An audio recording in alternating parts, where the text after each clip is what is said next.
Yeah, well, I forgot just work around this for now.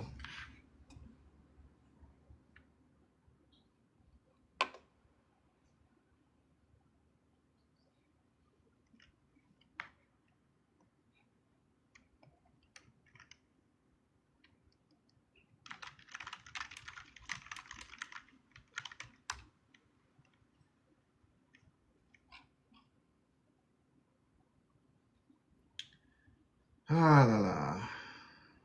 Alright, peeps. Look like we have some issues with our streaming. So we have to just sort that out later.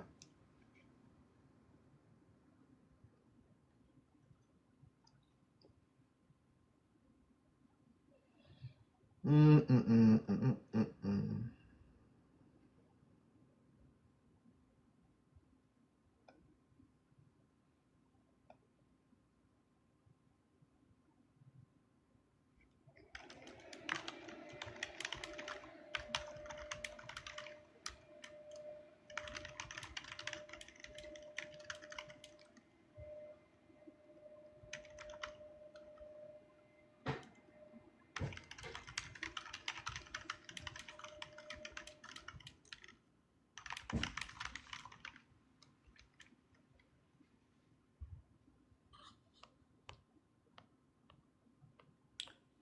Welcome to the Lawful.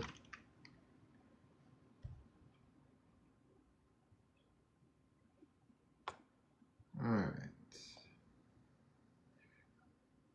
So I'll get off of this thing, stop streaming. I have to figure out another way to do this. Gonna have to figure out another way.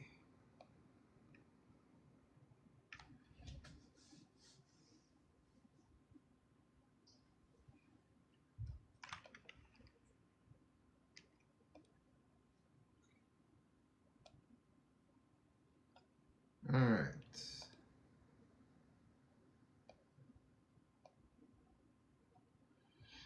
Alright, so we're gonna give everybody a few minutes and then we're gonna get started.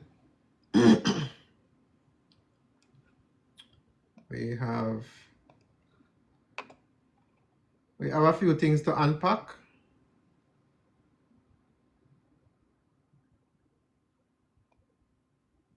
And we're going to start the live class shortly.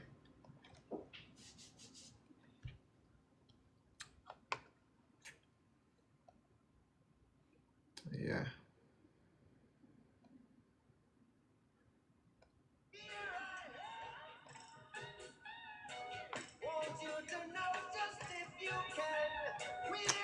Yeah. Yeah, we're gonna continue working on the technical difficulties. The connection definitely wasn't conducive for today's live.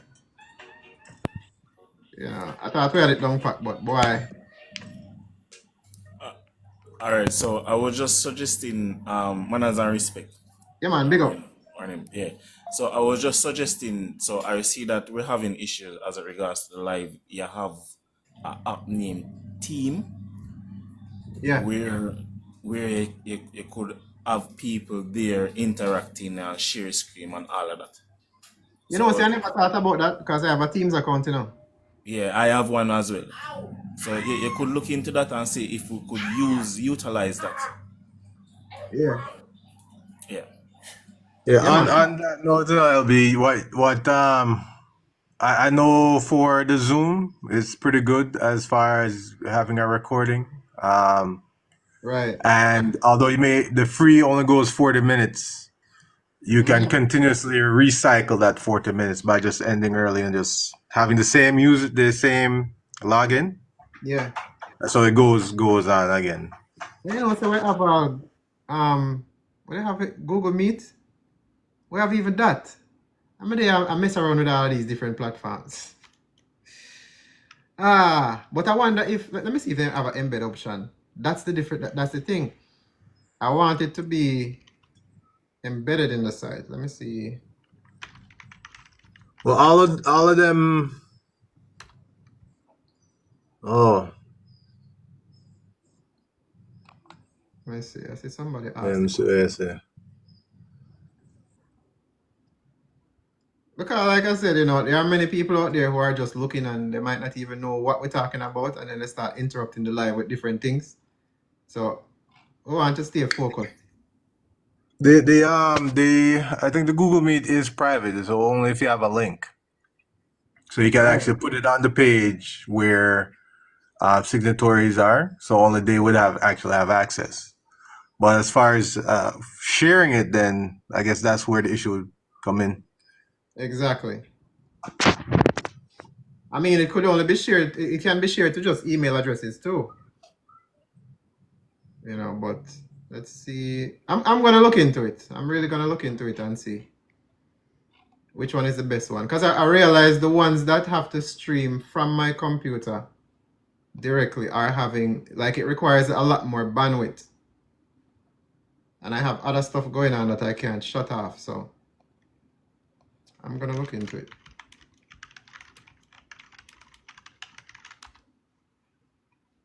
Well, if you're having a bandwidth issue, if so, like I know I have a lot of bandwidth. And if somebody else does too, just having them started, then you jump on, but you're or that Right. maybe that's Well, no. The thing is, when I say bandwidth, it's the upload bandwidth. Because for me, I'm streaming to you guys. So that's the thing. Once you switch over, or once it is in a position where I have to stream out, the upload bandwidth is the issue. Oh, gotcha. Right. I'm gonna figure out the coding part of it for Zoom, and that's probably a better option, because when you use Zoom, it doesn't require so much bandwidth because most of it is processed on the Zoom servers rather than Kimar. What I'm gonna do, I'm just gonna go over the basics. Zane, I'm gonna go over the basics today. So nothing too in-depth. So people have an idea what the next class is gonna entail. Because if I spend time trying to figure out how to put this thing into the website, it is probably gonna eat up just about the entire day. And especially setting up the account, then testing, making sure that it's working properly. That's another issue. YouTube is literally probably the best platform for private streaming, but again, what are you using to build the website? The website is on WordPress right now.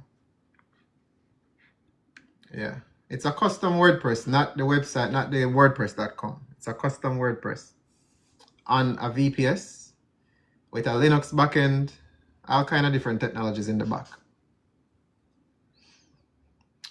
We're going to get started shortly. And today we're going to talk about the topic of a trust. Because there are a lot of you out there who have heard the term before. You heard about estates. You heard about all kind of things.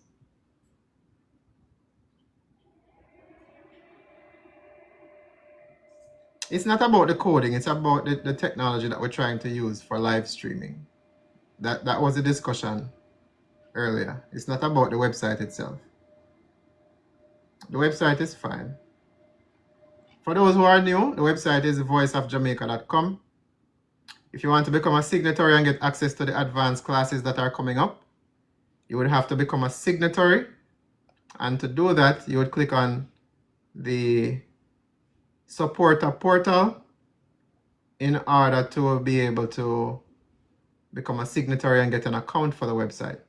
So what we were just discussing a while ago was we had some problems getting the live stream working because we were trying to use a custom platform. and the custom platform requires too much upload bandwidth to be effective.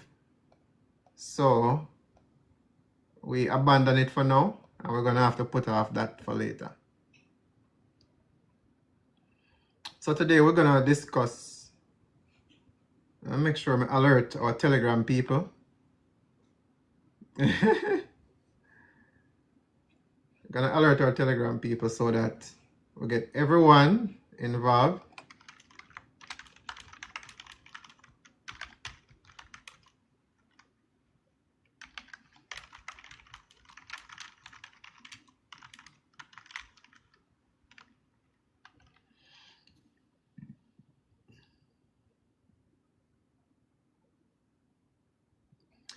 Yes, that is one reason.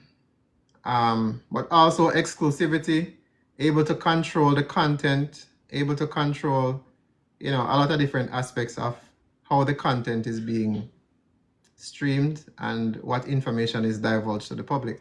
There are many options. I was going to do a custom option through the website, but that would take up too much resources, and I don't want to load up all of these tools on the website and slow down the website itself. So we're not going to go that route. Just going to use something that's already there, already built, and we can just leverage the services that are already available, especially if they're free, right? So today we're going to talk about the basics of trust law and the basics of a trust, the basics of what exactly is a trust, what can it do, why you would even consider a trust, and how powerful is a trust. All right, so what time now? We got 11:55, so we got 5 minutes. We're gonna wait for the latecomers who may be joining. Wait for some of our Telegram people to come back over, and then we're gonna get started.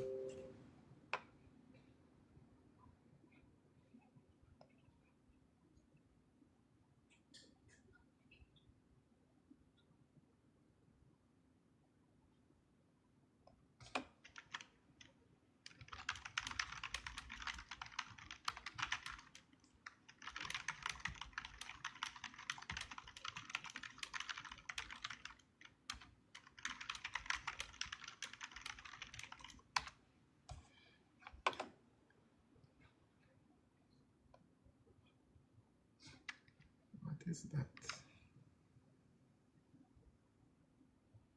Exactly. Okay.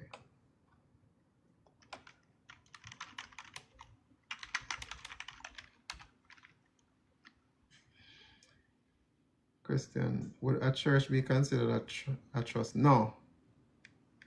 Not by itself.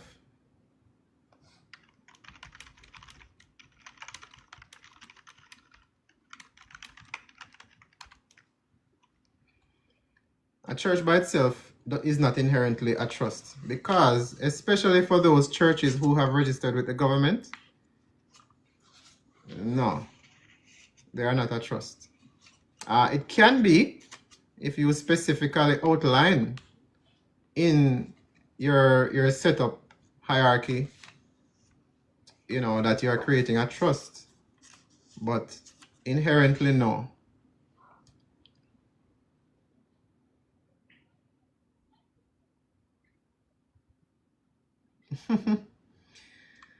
Well, Crypto Kid, not exactly. I'm gonna get into it, but that's not exactly true, because the trusts actually don't own anything. The trust controls things. Yes, anyone can create a trust. Anyone can create a trust. The information around trusts are very sparse, unless you actually go get a trust book, like the Wise, Concise Trust Law and stuff like that. But it is very cryptic. When you start out, it is a learning curve that you have to go through. So that is a problem for many people when they try to understand trust. So I'm going to break it down. I'm going to break down the basics, and then we're going to go through what exactly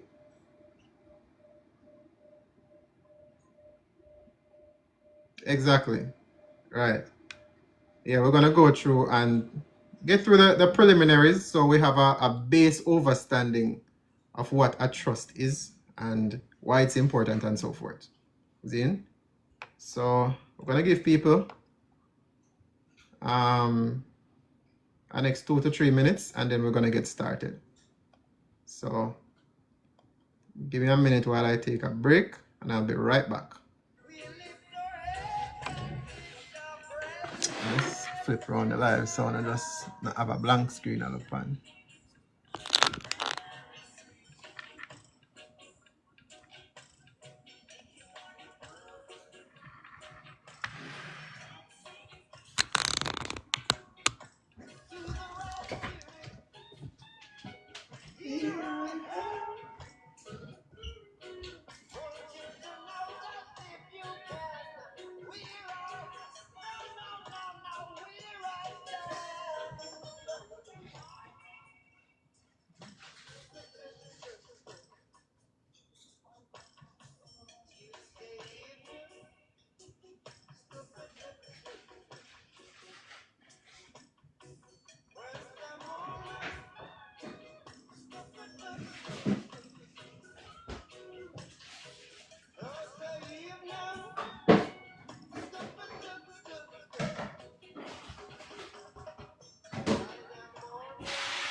It's not easy being the one everyone counts on to keep your operation running. That's why at Grainger, we're here for you with professional. All right. So, as usual, if you did not procure your pen, your paper, and your pencil, it is time for class. Now is the best time to get started. Conservation looking to Sestocade Trust. What? Okay. I clicked the link for the website, but not getting option to sign in. Need for speed? Need to jump onto Telegram. We're going to jump into class right now. And we sort out any kind of login issues a little bit later. Zin? So, let us get started. So again, if you don't have your pen and your paper, it's best to gather it right now. Let me see if I can sort out this camera here.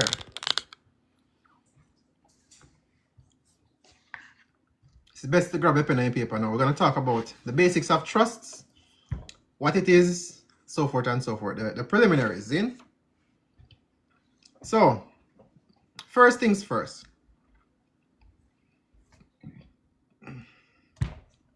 Before we talk about trusts, we have to talk about something called interest and titles. In American law, you have rights, titles, and interests.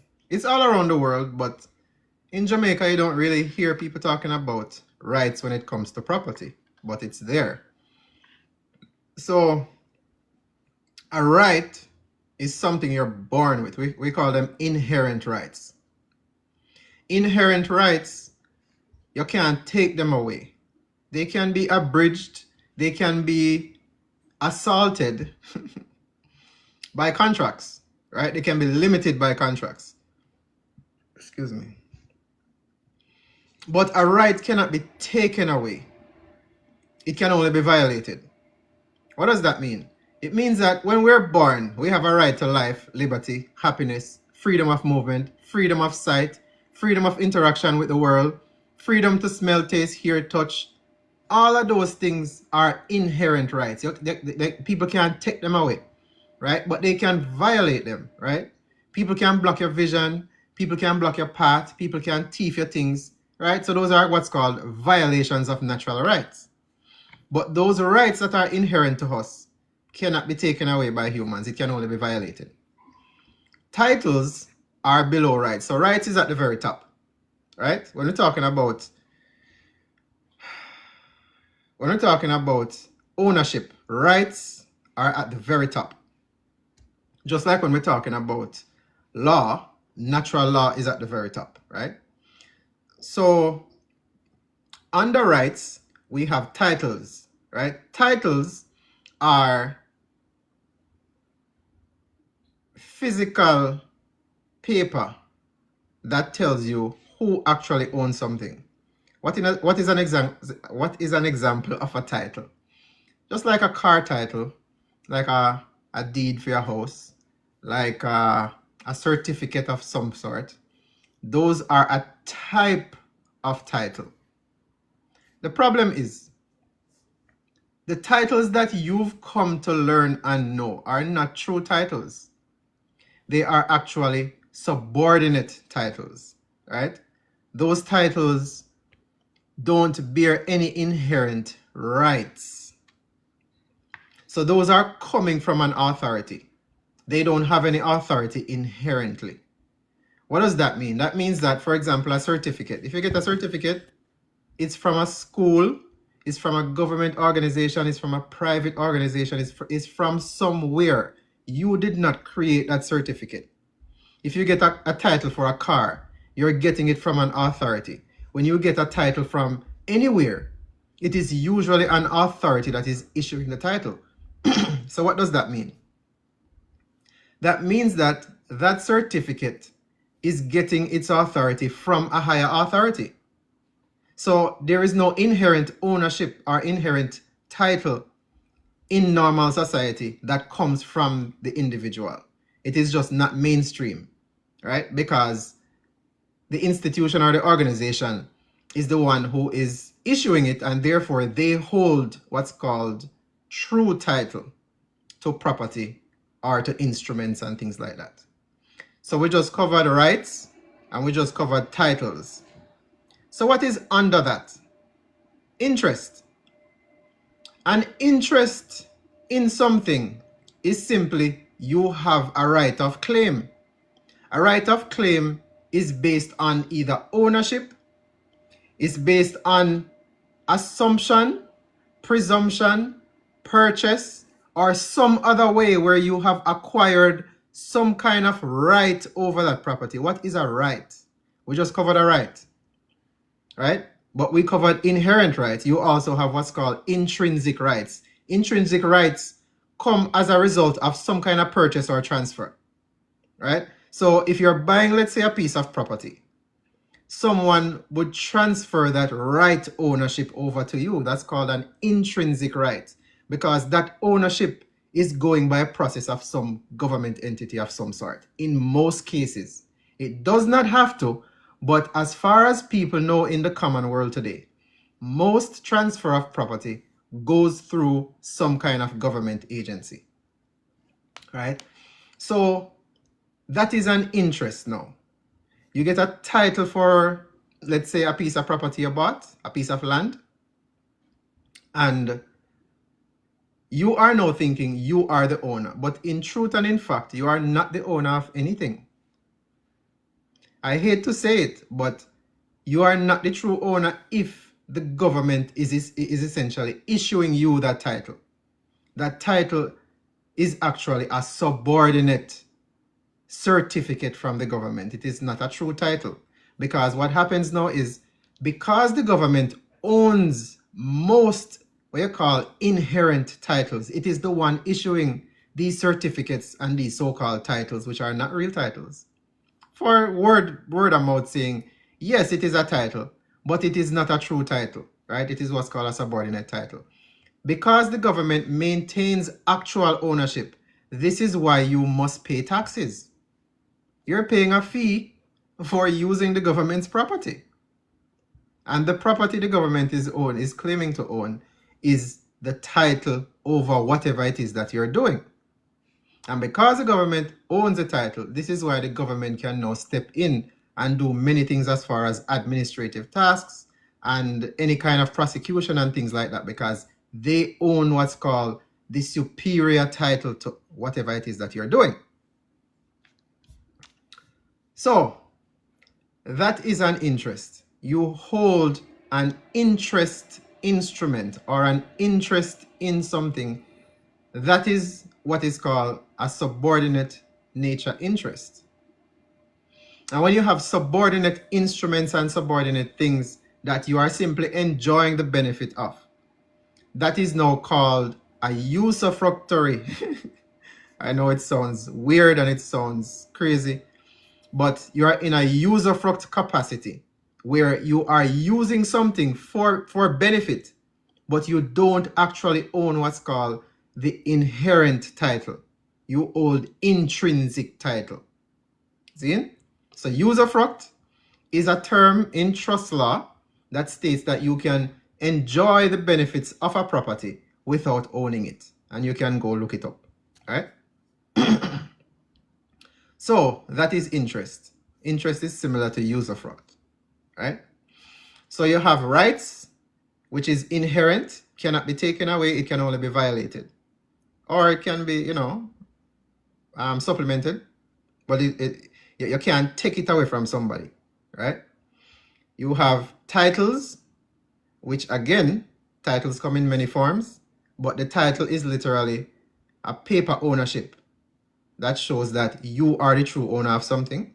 And you have interest, which is an intrinsic right, which is at the lowest level of this small 3-layer pyramid, where you only exercise an interest in something. You don't really own it per se. It is just being used for a benefit. Just like the title of a car, just like the title of a house, you don't actually have title for it, regardless of what you think. But if you don't pay those taxes, guess what? Administrative things can happen to that property to allow you to lose it. So that would mean you don't truly have a right to that property. What you have is an interest in that property. And unless you correct the presumption of who is the proper owner, you don't actually own that property. Okay? So we just covered rights, titles, and interests. Right? So now, let us start talking about a trust, because if you don't understand those three things, anything you are trying to say, anything you're trying to overstand when it comes to trust law, it's going to be very complicated, because you're going to hear terms and hear different explanations that don't actually make sense if you don't understand how rights, titles, and interests work. Okay? So again, rights, inherent. That is the very top of ownership, a right. Titles, something on paper. It shows ownership and it is second in command to a right. A right cannot be taken away, but a title can be transferred and taken away. And an interest is not real title to anything. It is just a facade, really, just to say that you're using something for your benefit, but it can be taken away at any time with an administrative process, or a process by which, titles and interests are transferred. The same thing can happen to an interest. So now, what is a trust? There is not a straight answer to this. Let me start by saying that. Because you will hear the term trust and you will start thinking it is one thing, and that is not true. A trust can be one of many different things. You have different types of trusts.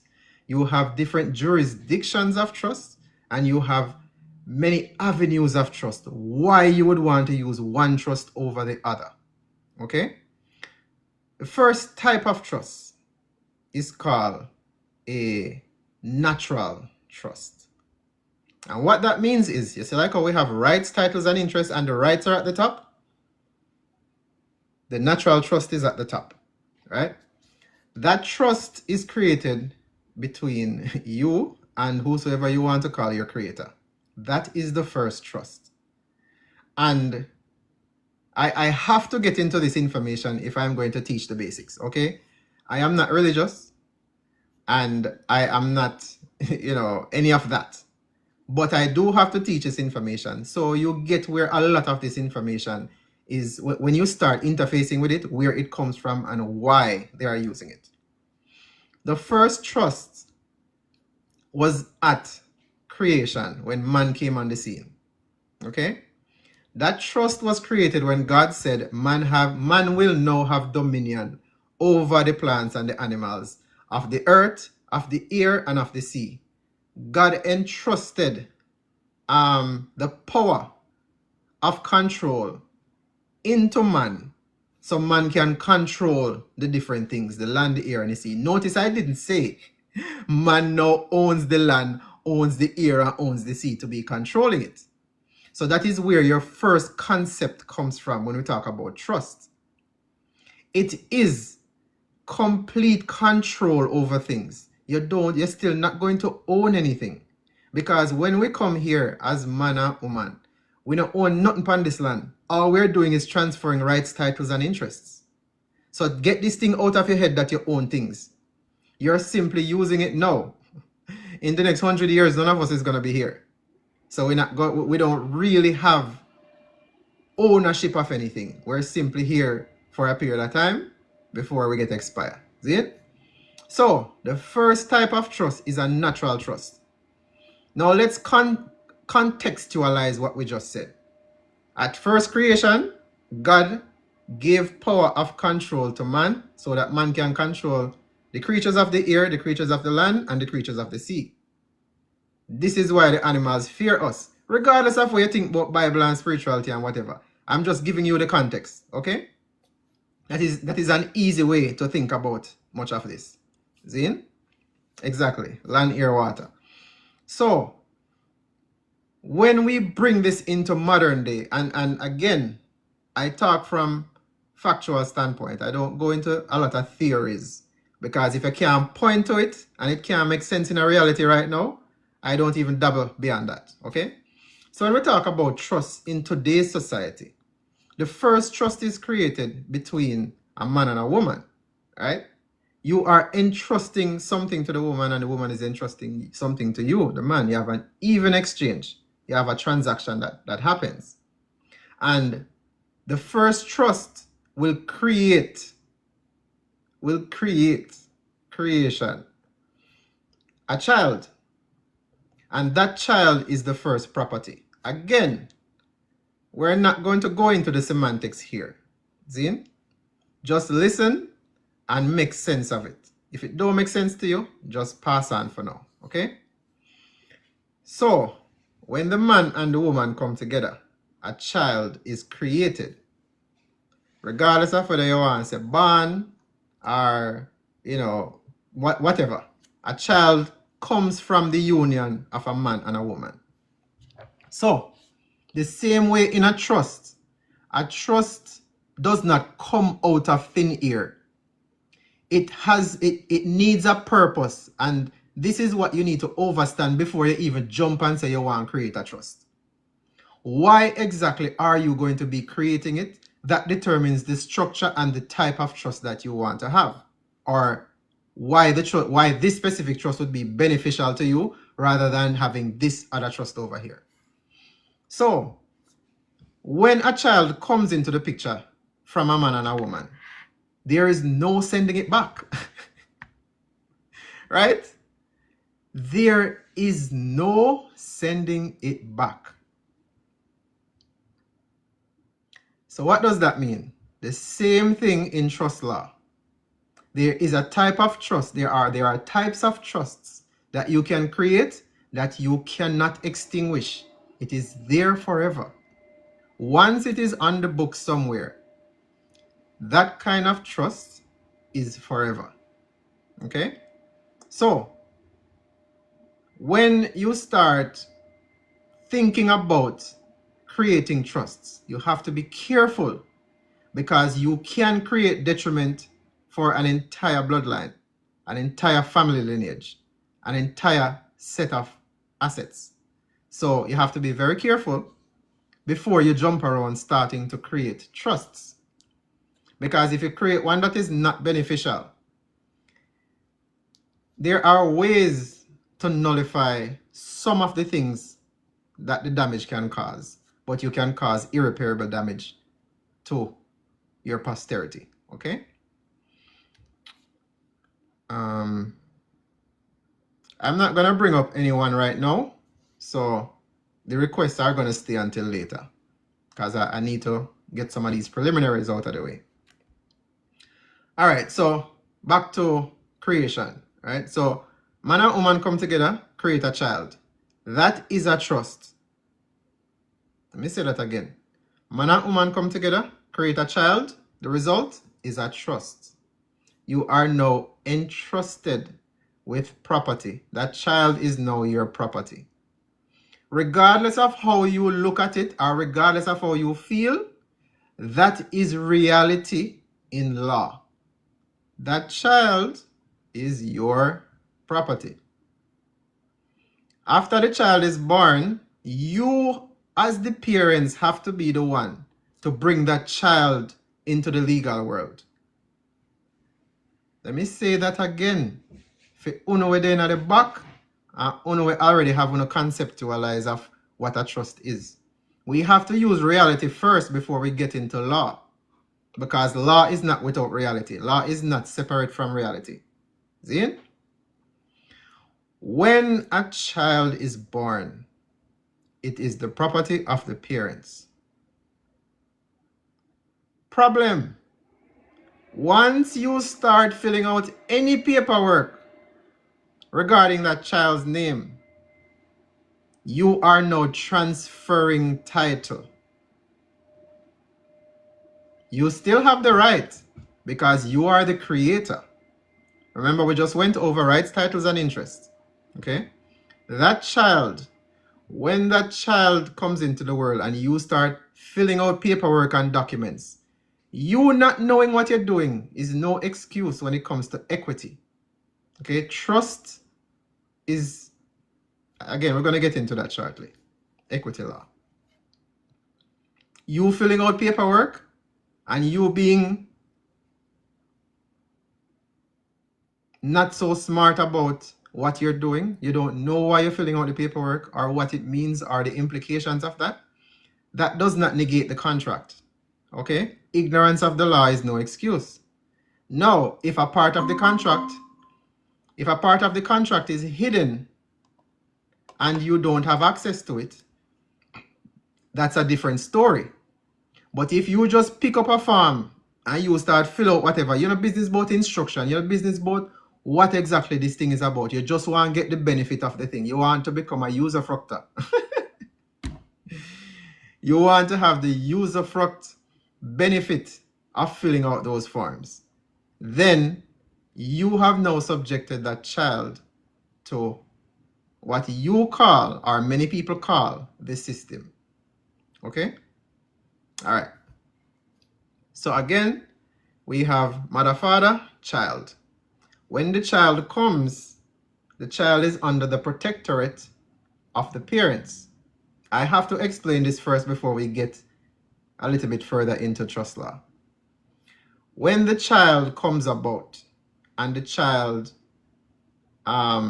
stays alive for a minimum of 3 days, 72 hours, that's when you start have all of these different institutions trying to get you to sign all kinds of different things, register for all kinds of different things, because in law, you need 72 hours for what's called the maturity period for many things, right? So in 3 days, and again, it goes back to biblical things and all of that, but the 3 days that are necessary in law. So after the 3 days, typically, they start to fill out paperwork and whatever. And if you notice your birth certificate that is issued is never issued the day you're born. Nobody's birth certificate will have the date that they are born as the registered date. And that is the reason why. It is a part of law why they don't do that. They want to trap you in the contract to be able to do certain other things. So anyways, now that we talked about the child, why is it that from a child is an infant to 16 or 18, they cannot do anything on their own? That is called the minority period, right? Again, we have to go through these preliminaries before we get back to the actual topic. The minority period between 0 years old to 18 or to 21 is what's called the legal maturity period. It takes that amount of time. It mostly don't really have anything to do with the child itself, you know. What it has to do with is the legal system. Okay? Yes, there are many things that it prevents the child from doing or getting into, but in reality and in economy, the child is going to get exposed to things that, you know, if it was up to the parents, they don't. But once they get out there in society, many children get exposed to, you know, music, ideas, all kind of cult and all kind of different things. And you don't want certain things, you know, to be exposed to your child. Soon get into that rant. But at the end of the day, once you're interacting within society, the child will get exposed to undesirables, right? And at the end of the day, registering is not going to stop any of that. You know, when we talk about maturity period, it is mostly within law. It has nothing to do with your child. So when you say age 18 to do this and age 21 to drink and all these different things, it has nothing to do with the individual itself. It has to do with the law and what has been customary for however long within common law, right? So we don't want to conflate and confuse law with reality. So that time frame that is given to you, because most people don't read and that is not in the public school system, we run into the issue of thinking just because everybody do it, it must be right. Just because everybody run and sign up and sign for and do whatever, it must be right, but that is not true. Okay? Now, during the maturity period, nothing the child does is legally valid. If the child sign a contract, if the child get a credit card, if the child do anything, the child is actually exempt from any kind of lawful process unless there is a common law crime. That common law crime exempt everything, right? It no matter who you are, once you commit a common law crime, you end up in court, you end up in all kind of different issues. But when we talk about lawful consequences for doing things lawfully, a child cannot lawfully contract before the age of majority. And that is also hypocritical within society as well, because even after the child reaches the age of majority, no public recognition happens. The child is still actually considered a minor until that child is expired from this world. Why? Because when you are born and you get your birth certificate, right? Those of you who are always asking about the whole birth certificate thing, listen to knowledge and listen to progress. When a child is born and you register for a birth certificate, you have just registered the child as a minor. Okay? That is what's called your first status. Let me say that again. For those, again, advancing some of this thinking, or you've looked into it somewhat, or you hear it from wherever, and those who are astute as well. Your birth certificate, when issued, is your first status document. And that document is issued by the state. or by the country or by the government. When that document is issued, you are a minor. That is what it says on there. Now, when you become the age of majority, this is where you start hearing about authenticating the birth certificate. If you don't change your status, legally, you are a minor. It don't matter how old you are. Some institutions, corporations, or whatever will assume you are of the age of majority for certain purposes, but not for your benefit.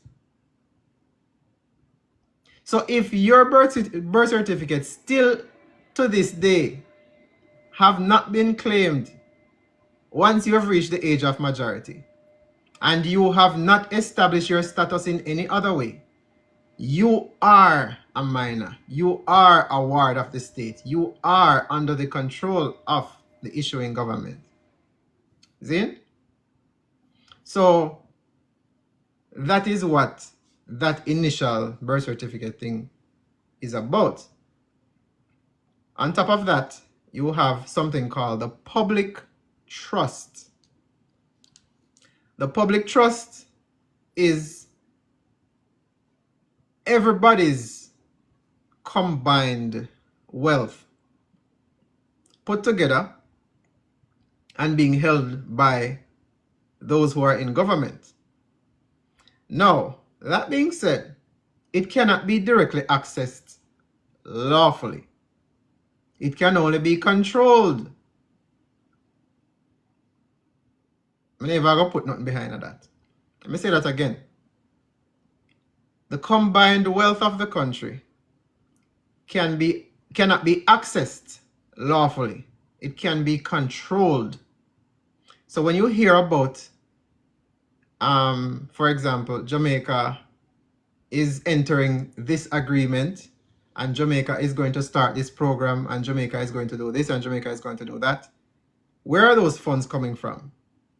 It is coming from the wealth of the people put together in a trust for the trustees or the people who are working on behalf of the people to ensure that that money grows, that money goes to positive effects of the people, etc., etc., etc.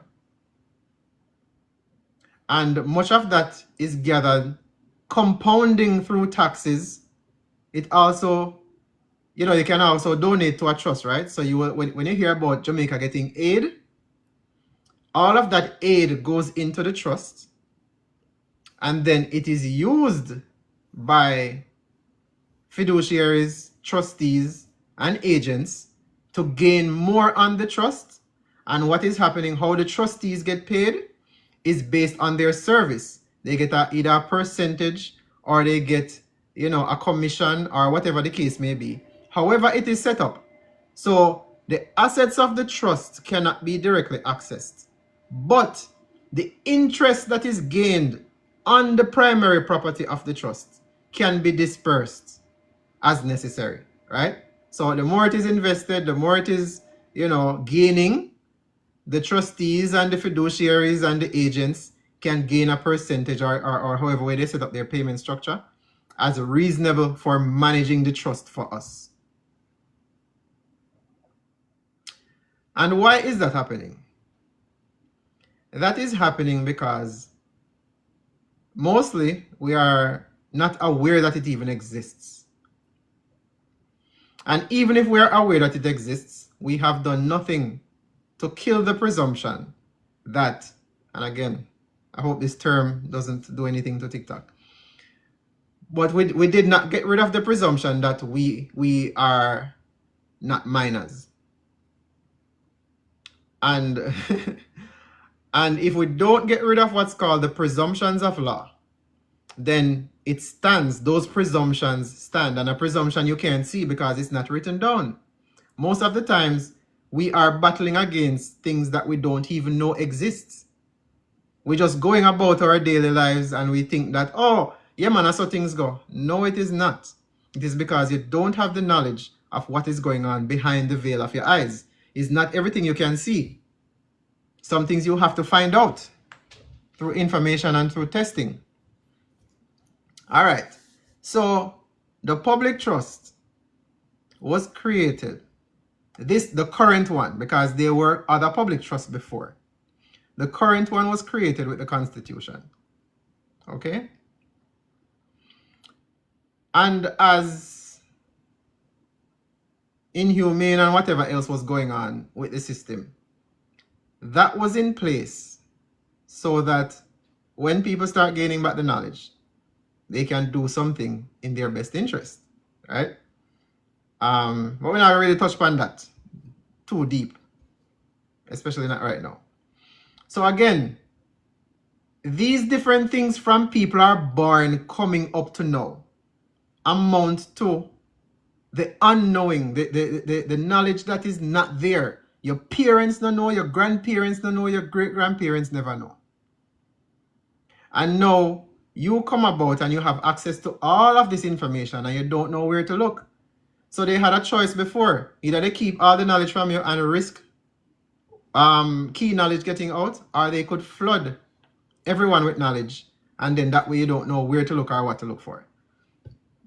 Excuse me. And on top of that, even if you do find some information, it is split up in many different areas. You will not find one body of information that gives you everything. So this is why you have to continually be learning, continually be open-minded to hear lawful processes, lawful information that can lead you in a direction where you understand what is happening in a specific area, right? We are all ignorant to something. So that's just how it goes. So anyways, again, we have man, woman come together, create a child. The child is there free and unencumbered, meaning you don't have any ties to anything in society hampering you down. And once the parents start signing all of these documents, signing all of these contracts, signing all of these forms, filling out all kind of information about you, they now create a presumption that you are a minor. That presumption is being used by the system over a period of years. Then when you get to age 18 or 21, whatever the case may be, then you are being treated as gotten to the age of majority. In some instances, not to your benefit, but yet still you are still considered a minor in other ways. So the presumption that is there is being used floatingly when they feel it necessary or when they feel it beneficial. And then when time comes for you to be treated as an adult or treated as someone from the age of majority, then it becomes a problem now. You now have to prove and show a change of status to be able to establish that you are of the age of majority. So now we get back to the trust. Like I said before, there are some things that you can't change. Just like a baby, you can't send it back. If you don't violate that baby, you cannot send it back. So that baby has to stay here now and grow and continue on life until, that baby's time comes. And that baby will continue to be a baby in law until that baby changes its status from a minor to an adult or of the age of majority, capable of sound mind and sound judgment to be able to handle its own affairs. So a trust, when we talk about trust now, it is the same thing. You have different types of trusts, and some of these trusts are permanent. You have revocable trusts, you have irrevocable trusts, and you also have other types of trusts. We're going to talk about three today: irrevocable, revocable, and something called an ecclesiastical trust. Hello, Mr. Wagwan. So a revocable trust. A revocable trust is a trust that you can create, and there is a provision in there. It don't really have to be a provision, but the trust can be dissolved. The trust can be put aside. The trust can be ended.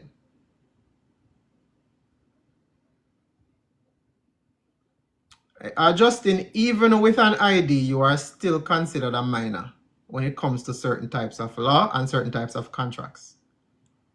you have to have it in the public stated that you have reached the age of majority. It cannot just be based on a contract. So an ID, wherever you get it from, if it is not distributed by your trust, an ID in itself does not establish the age of majority being in the public record. Okay? So a revocable trust is a trust that can be revoked, disbanded, put aside, extinguished, right? It can serve a purpose, and then after that purpose is done, you can get rid of it. In some cases, you just want it for, a lifetime. Once you are gone, then it converts itself into something else, or it gets, some kind of treatment that allows it to be extinguished and the beneficiaries are properly situated. Excuse me. You have a revocable trust, which is what I was talking about. Just like a baby, you cannot get rid of it. It is there for life and through the generations, right? As long as any member of that trust is living, it is there forever. As long as someone of interest is alive within that trust, it is not going to be extinguished. So if you make it in such a way that all of your lineage going forward is a trustee, that trust will never die unless somebody wipe out your entire lineage, right? So, you got to keep your questions until the end. I'm not going to bring up anyone right now for questions. Again, we're just going over the basic of trusts, and then you can ask your questions shortly. So, once you have the idea of what these two trusts are, that now give you the basis to start thinking about why you want to create a trust in the first place.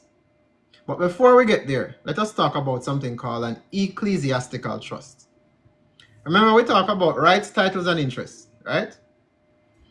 Now, an ecclesiastical trust is a type of trust that you will not see in the public. You will not see it advertised. If you go to the bank or you go to the government or you go to any kind of place where they normally give you options of a trust, though some of them are not really trusts, they are just corporations or entities. They will not advertise such thing. If you don't get a trust book, you will probably never hear that name again. An ecclesiastical trust is a trust that comes under what's called God's law. It is a religious trust. Okay? And it is very powerful, more powerful than a common basic revocable or irrevocable trust. But again, I just wanted to bring you aware of that. You can look it up for yourself and you can see the details on that. But I'm not going to cover that in this live. So, revocable, non-revocable. These are purpose-driven instruments, purpose-driven entities that are intentionally created. You also have different types of trust, such as an express trust, a constructive trust. You have, land trusts. You have financial trusts. Many different types of trusts, and they all have the same qualities like revocable, irrevocable, etc., etc. So now, why would we create an irrevocable trust? The first thing that should come to mind is what's called permanent assets. Say sometimes we have families who gain notoriety over time, right? They are well known, they gain wealth, they gain property, they gain all kinds of things. And over time, you have a generation come around and just mess up all of that, right? They start flaunting everything, they start spending out all the money, they start destroying the property, they try selling everything, right? So you as the inherent creator of this wealth, what you can do is you can set up a trust to control the use of the property.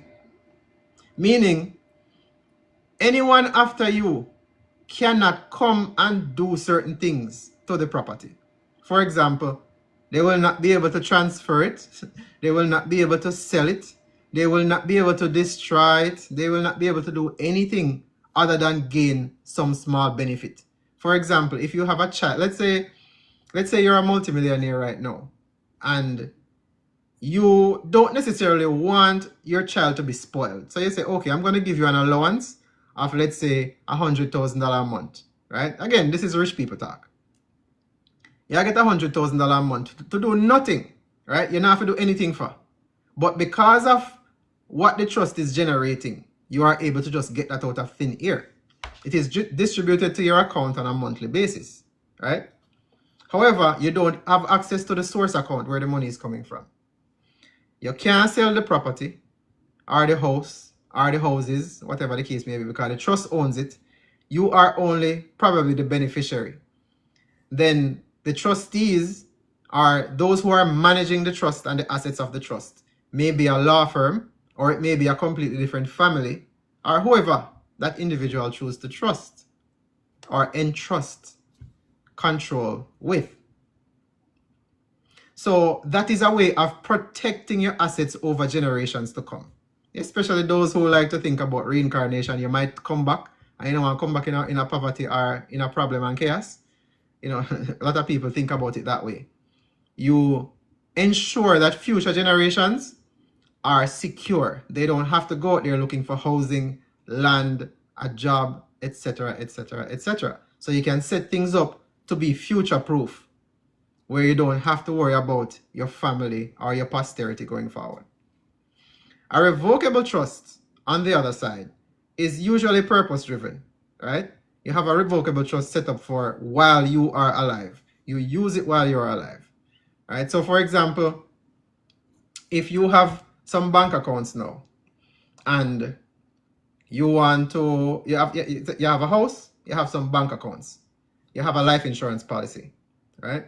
And you don't want to have to deal with a law firm or probate when the time comes. Like if you write a will, the will has to be probated in order for the assets to be distributed properly, etc., etc. And that costs a pretty penny, by the way, to have your will probated by the courts. If you want to skip all of that, you can create a revocable trust that not only maintains while you're alive, but dissolves naturally when you're gone. So a revocable trust, for example, you can create two of them, one for financial assets, right, and the other for physical assets, like a house and a car.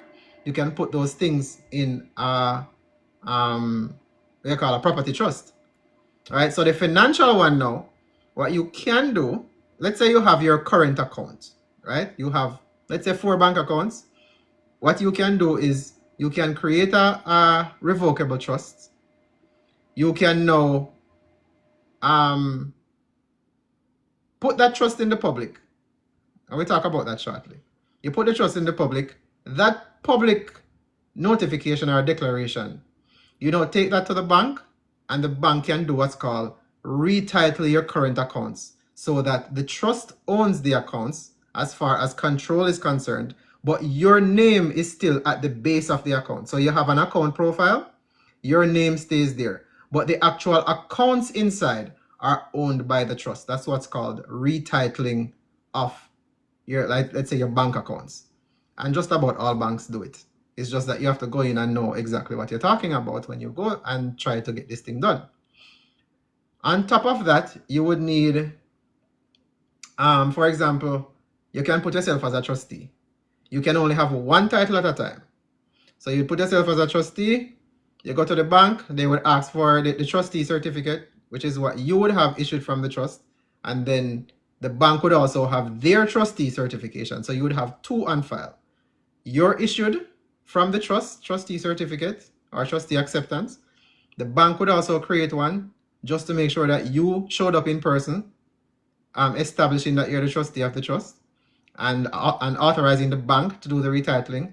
And then the bank would put those immediately under the trust account. And once they do that, then the account is now owned by the trust, right? So even if you expire from here by whatever means, the beneficiaries of the trust would continually benefit from the trust owning the property. What is a beneficiary? What is a trustee? What is a fiduciary? Let's get through all of that. Those are the preliminaries. When you create a trust, you are what's called the grantor. You are granting your inherent rights, your inherent property, your inherent everything you're using to create a trust. A trust is an entity. It is something that is just like a corporation. Key difference: a corporation is issued by a governing authority. A trust is issued by your authority through God. So whoever your creator is, you were given the power of creation, and you have unlimited contracting ability. So what you're doing is you are contracting with yourself to create something from your power. And when you do that, you are now the sole authorizing authority of that thing that you created. Again, we're going to get deeper into this later on, but I can't get too deep right now. When you create that trust, you are called the grantor. You are granting from yourself something new that was just created. When you create that trust, you can now disband yourself from it. So it's almost like you created an apple and you put on the apple on the table. It don't mean anything until you start giving it functions and duties and so forth. So once you create the trust, you can now appoint yourself trustee. Because the grantor, once you create something, you have nothing to do with it really. Yes, you maintain all power as it concerns, the creation. But at the end of the day, you can't assume functions within that creation. You have to take yourself away and then now give yourself authority to do certain things. That's how it works. So you're the grantor, you create, and then you now grant yourself authority to interact with that creation. Again, this might sound a little bit foreign and weird to some people, but that is how it works, and that's how you need to think about it. So now, you're the grantor, you grant yourself, for example, a trustee position. The grantor is a creator. They call it another name as well. Not coming to mind right now. But you have the grantor, creates a trust. A trustee is an agent of the trust who manages the assets of the trust. Let me say that again. A trustee is an agent of the trust that manages the assets of the trust. Right, the settler as well. So a trustee, his job or her job is to make sure that the trust, well, let me back up there for a second. I have to explain what the other roles are before we get into purpose. So we have trustee, we have grantor. Trustee is who works for the trust, okay? That's who makes sure that the trust is functioning properly and not going to collapse. Then you have someone called a fiduciary. A fiduciary is someone who is granted authority limited by the trustee. So the trustee can also assign and do many functions, right? So if the trustee wants to hire someone else to do something, the trustee can say, okay, I'm going to make you a fiduciary to do a specific purpose. One example of this is a bank. A trustee can say, I am appointing you, the bank, to do X and Y to the account. And the bank only has authority to do that, regardless of what the government says. As long as it is legal, the bank is now bound to do only what the trustee says. That is how powerful a trustee can be. You also have an executor. You probably heard that term before. An executor can only have power if there is not a trustee. Let me say that again. For those of you who have heard the term executor, running around with the term executor, an executor cannot simultaneously share power with a trustee. An executor is only there if there is no trustee or manager of the trust. And the executor now takes up that position of managing the trust. So an executor is not necessarily a role within a trust. It is an external role that assumes the role just to make sure that the trust does what it's supposed to do. Now you have the beneficiaries. The beneficiaries are those individuals who benefit from the trust. They inherit the assets of the trust, or they gain some kind of benefit from the trust as a result of the operation of the trust, right? So, for example, you know that if you have children, you want your children to inherit what you produce, right? At some point, you know you're going to expire. So you want your children to have that benefit, to have that comfort, to have that peace of mind later on. So instead of you just keeping it in the open, free and willy-nilly, if you put it under a trust, now you have a specific entity that is in control of those assets and those financial benefits, right? So you can now have specific provisions within the trust document. And again, establishing the trust is a document that you create. You can now set up specific provisions that the beneficiaries gain certain things over time or gain certain things at a specific time, etc., etc., etc. You can put a multitude of provisions in there that are for the benefit of the beneficiaries. For example, your bank accounts. If you just create a will, and for some reason, the time comes where that will needs to be executed, you cannot just bring the will to the bank. You have to first bring it to the court, and the court assign someone to probate that will and go through the process. And then the bank would have authority to do whatever it is that the trust says to do. You as a beneficiary now, you don't need any of that. You don't need any of that. You don't need a court. You don't need a bank's authority. You don't need nothing. You go there as a beneficiary. You have the trust document. You have your. You don't really even need anything like that. But you do need the certificate of the trust to show that you're the beneficiary. Or you can also bring the entire trust, because that would be a private conversation. You go there, and the bank has no authority to deny you access to trust assets. That's how powerful the trust is. Regardless of what regulation is in place, it cannot deny you access to the trust.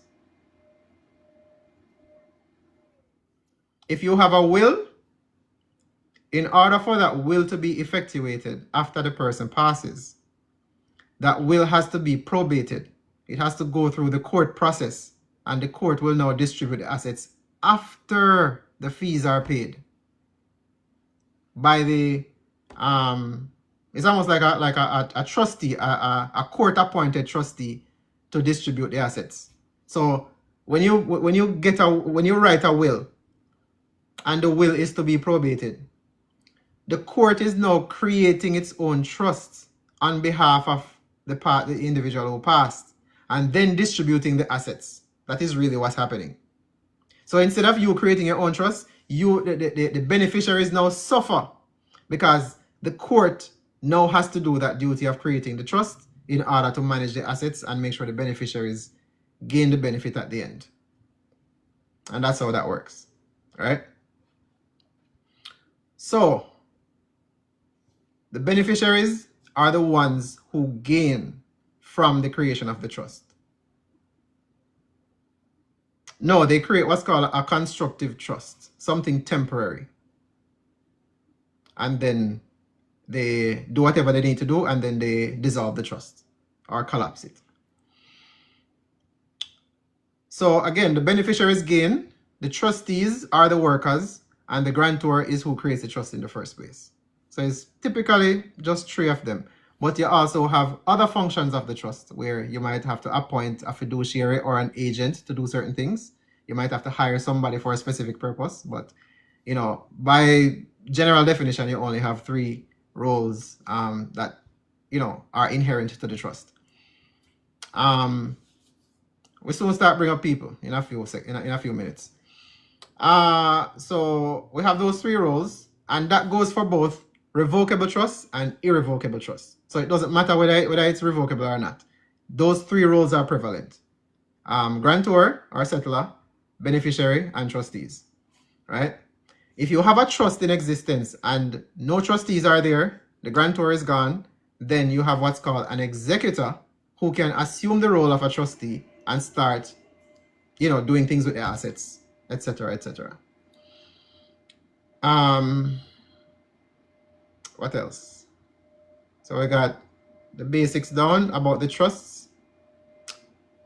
Now, as far as creating the trust, we didn't talk about the land trust, right?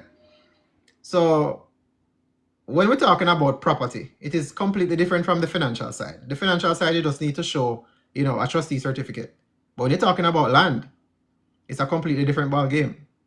Because now you have to transfer those external assets into the trust. You have to transfer title, you have to transfer interest, you have to transfer all of that into the trustee's control. And then the trust would be able to manage those assets as a trust, as an authority, as an inherent authority. See? So, let's say you create a trust and you want to put your house in the trust. That is a question I've seen many people ask and they are unable to get it done. You need to create what's called a transfer grant deed. Yes, a trust can issue deeds. A trust can issue titles. A trust can issue certificates. A trust can issue everything that you see a government issuing. That's how powerful a trust is. And in fact, the government itself is a trust. It's a trust for the benefit of the people. So, when we talk about the power of a trust and what a trust can really do, it is massive.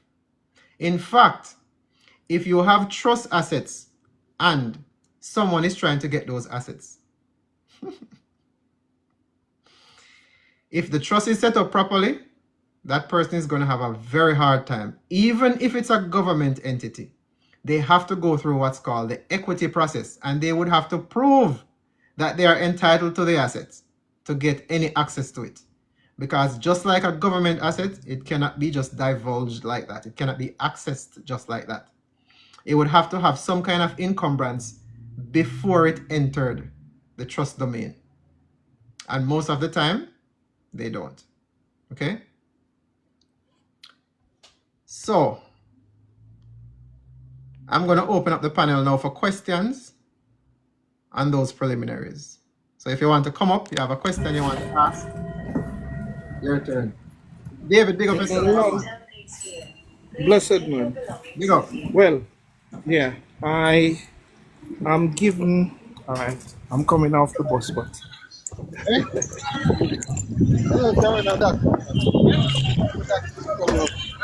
I was trying to inquire about getting a deed done Yeah, because go ahead. I'm Go ahead. given a house. Oh, what's the I'm sorry, say that again. or would I be able to set up a deed because I'm given a house and land back home, but I'm not. Who should I go to and get that done? What's the position? Typically, you would go to an attorney. Attorney. Right. Yeah. An attorney that is with trust. But The trust. Yeah. yeah, but what we're doing here is we are learning how to do it on our own. Okay. So that's what this live is about. We're learning how to do things and handle our affairs privately. Yeah. But if you just want to get it done, you don't want to go through all of this trying to learn everything, you would contact some kind of attorney or a law office and they can direct you further. All right. Thank you. It's a bit inconvenient, but thank you very much. Yeah. Yeah, man. No problem. Respect. Yes, sir. All right. So it's a question. How one can Take me change down. Take their me down. status from minor to adult? Yeah, that's my question too. Okay. So the question is, how can one change one's status from a minor to the age of majority or an adult? There are several different ways you can do it. One way is to just write up a simple statement. Okay, let me clear something up first. We are commonly using the names first name, middle name, and last name. Okay? When you look at your birth certificate, no such thing exists. These are what's called legal creations. So they take your given names, which is your first and your middle name, and your surname, which is converted to a last name, and then they start telling you you have a first, middle, and a last name, which again is not true because you don't own it. It's not yours. So when we're talking about status, remember we talk about the baby. We talk about when the baby is born and we start filling out these forms. The birth certificate itself tells you what you need to use and what you need to change. So you would put your surname and your given names, and then you would have a simple statement that says, you give your surname and your given names, or you put surname colon your given names. Why surname first? Let me cover while I go along so you have context of what we're talking about. Your surname is your family lineage. Whatever you call your last name, that is your family bloodline, your family tree. So that is always first. As I say, family first, that is where it comes from. Your family and your lineage comes first. So everything that you're doing, when you talk about the private, your family name comes first. That is your authority. That is your lineage. That is your generational tree that you're pulling from. Zin? So you first want to make sure that that is how you are conducting yourself when you are going through something like this.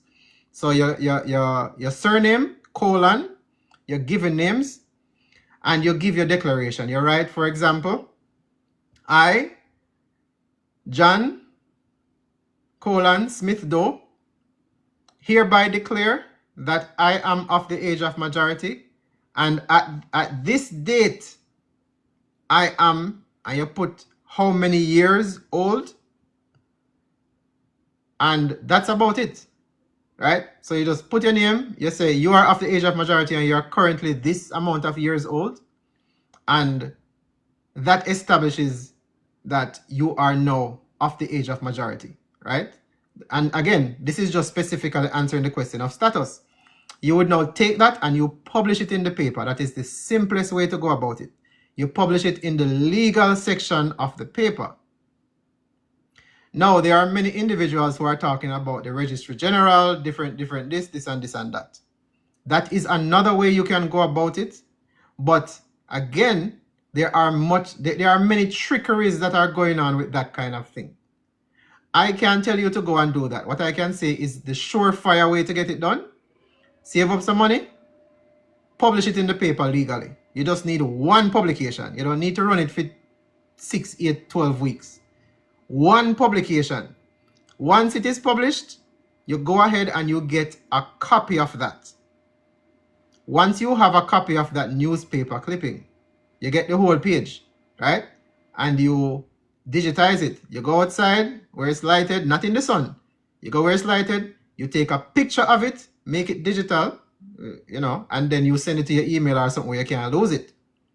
Once you have that, that is your proof that you are of the age of majority. Once it is passed, I would say give it 60 days. Anything beyond that, now you can start using that to correct the record everywhere else.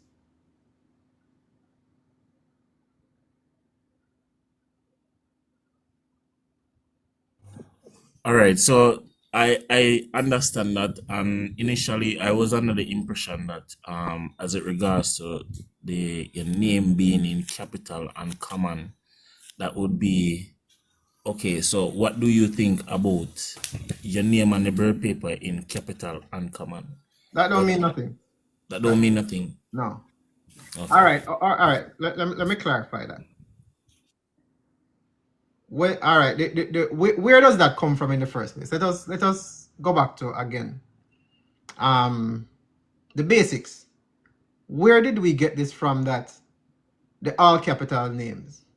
That is coming from people in the US. And where they actually get it from is that if you look at tombstones, you look at anywhere in a cemetery, nobody's name is written in upper and lowercase. All of it is in all capital letters to denote that it's dead. Here lies someone who was living and now they are dead.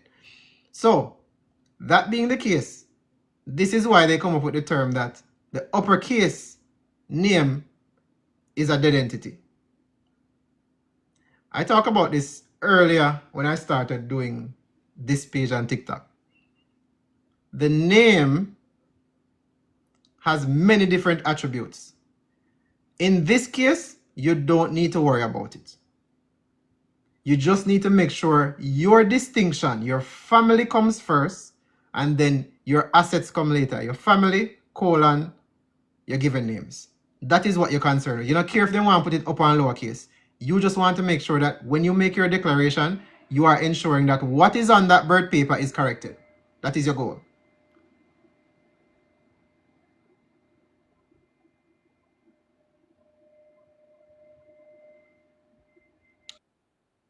In all caps or common, it don't matter. Yes. Yes.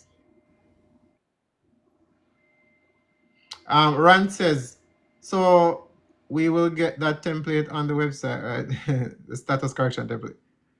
I can. I mean, it's very simple, but yes, I'll make sure that is, a matter of fact, let me write it down so that I don't forget, because I get so many emails and things to catch up with.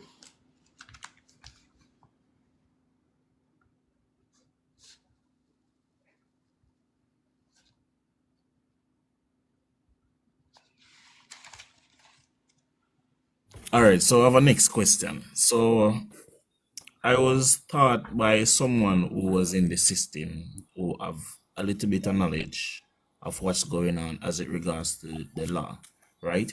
And he said something to me where he said that you don't truly own, as you were saying earlier, as it regards to title. You're saying that you don't truly own any property like piece of land or home, but it was sharing a process where we could go through to eliminate that, where the government can just come and demand the land if they want to build a piece of road or anything like that. So what he was saying is that, all right, if it's a case where you could create a company and then use that company to purchase the property, then no, you purchase the property from that company, but not with your name, by using your fingerprint. You were saying that you could use a fingerprint. You couldn't. No. So anytime you have something where it is clashing with the law is always going to take precedence. So, for example, that situation you just described, someone trying to buy a piece of property and the mark that they are using is not recognized in law, that is a problem. The only way that can work is if it is already in a trust. But you as a layman trying to use your fingerprint for something that is not recognized in law, it is going to be disregarded. So how could you apply that to a trust?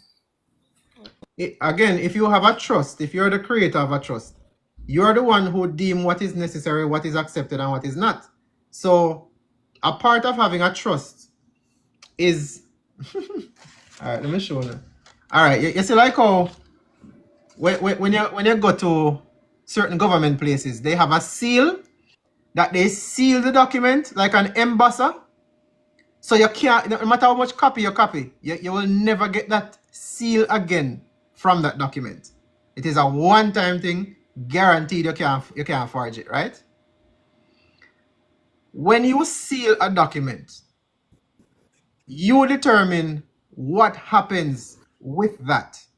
You determine what happens in the trust. You determine what is acceptable to the trust. So, for example, if you decide that fingerprints are being used as identification, nobody on the outside, including the government, can come in and tell us that is not accepted. That is the internal operation of the trust, and you are the government of the trust. So then can't come and tell you how to run your trust. That is how that can work. So, for example, if someone wants to investigate the trust and they come and all they see is fingerprints, the only problem you may have is you have to find some way of decoding those fingerprints if that is what you're going to use. Because otherwise anyone can come and say, see me have a fingerprint here? Have me this now? You get me I say? So you have to think these things out and see how are you going to handle what's called chain of title? When you have property and assets, how do you move them from one side of whatever to the next? One bucket to the next, one corporation to the next, one trust to the next? Because you also have a process called nesting of trusts, right? So you have one trust owns another trust, owns another trust, owns another trust. When you do that, it becomes increasingly difficult for anyone to get to any assets, because first of all, to even find out that a trust owns a trust is very expensive in the first place, because you have to contact the trustee of all of the trusts to get any information, and you have to prove why you need the information. So there are many ways to go about that, but the fingerprinting, Okay. So basically, what you're saying is that if you're a layman, right, and you purchase any property with that title, you're not fully owned. But if you can incorporate it within the trust, then you have more power over that property. right, Okay. All right. Fully understand. right. The trust is its own authority. It's just like you have the government here, so, and you have the trust right there. So the trust is not as powerful as the government, because the government, have more access to more people and property and all them something there. But it is two of the same entity. So this year one here can't come and say you have more power in this, because the two of them are of the same nature. The government is a trust, and you now create a trust. So the government can't come and say they have more authority and just pierce your trust and do whatever they want. It just doesn't work in law. That's what's called equity law, trust law.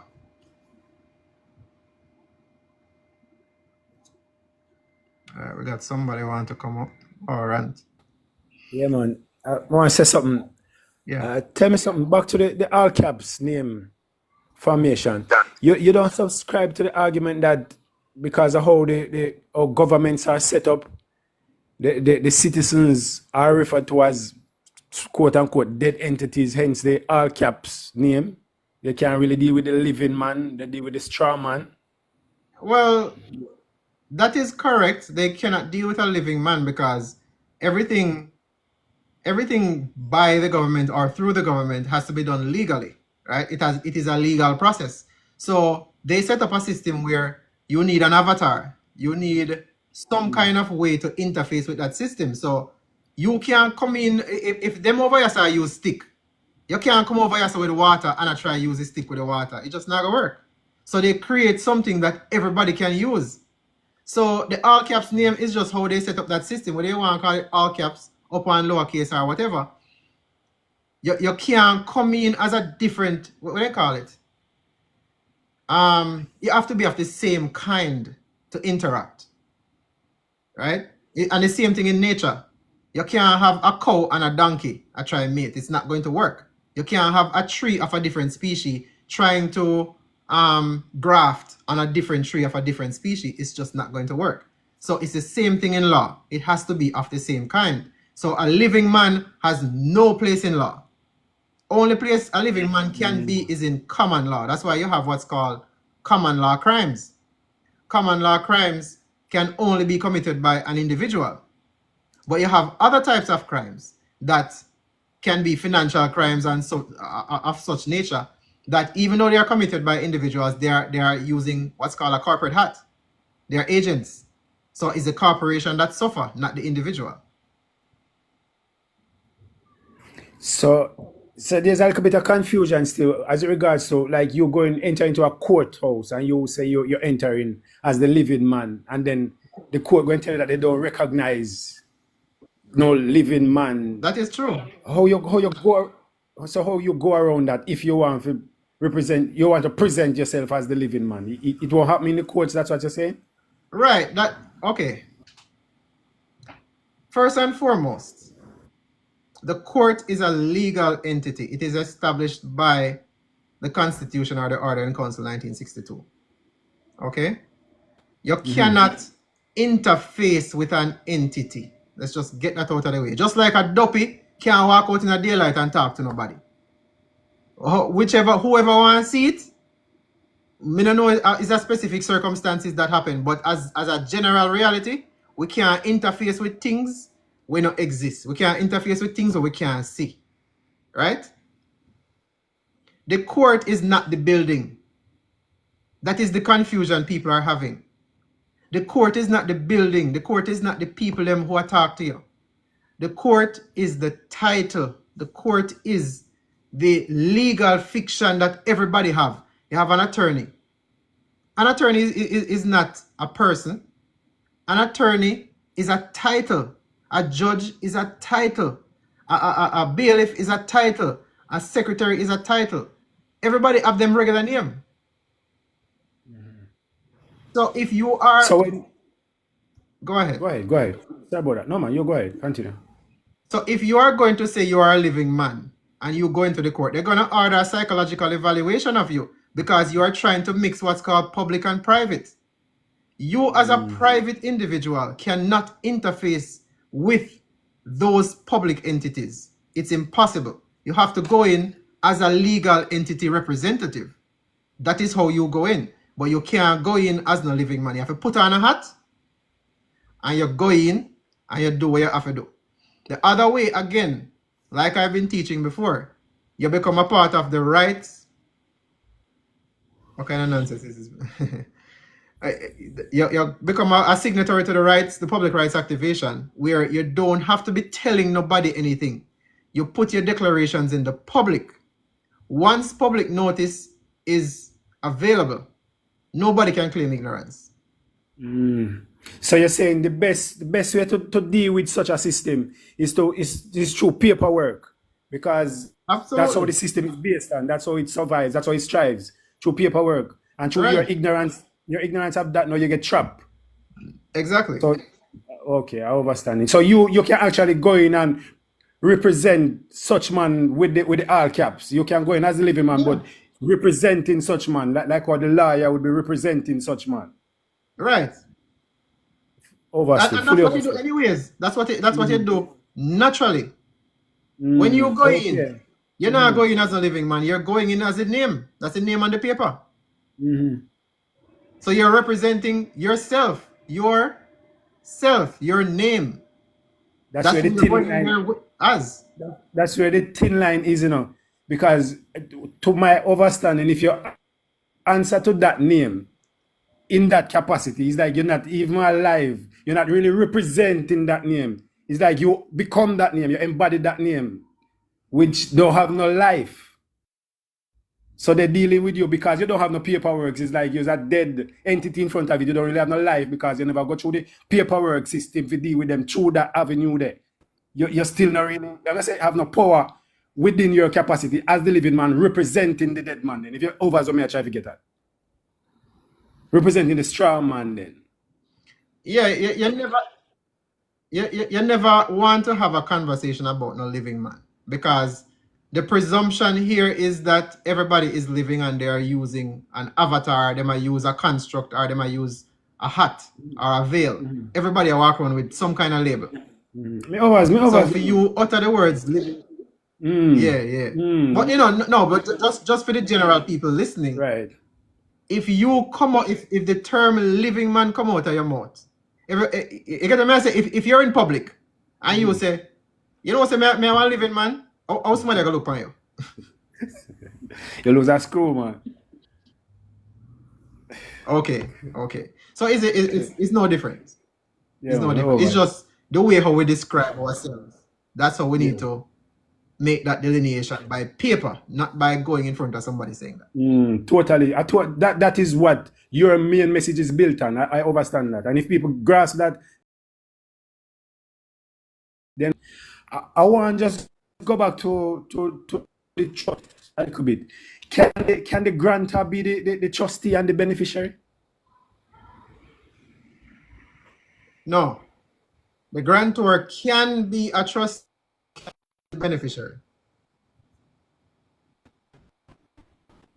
So you can benefit from your own trust? No. Because the trust is created for the benefit of someone else. Oh. The trust is not created to be self-sufficient. Like, for example, it has to acquire assets. It has to gain something and benefit someone. The grantor itself cannot be a trust in that sense. it has to be for some other benefit. So is your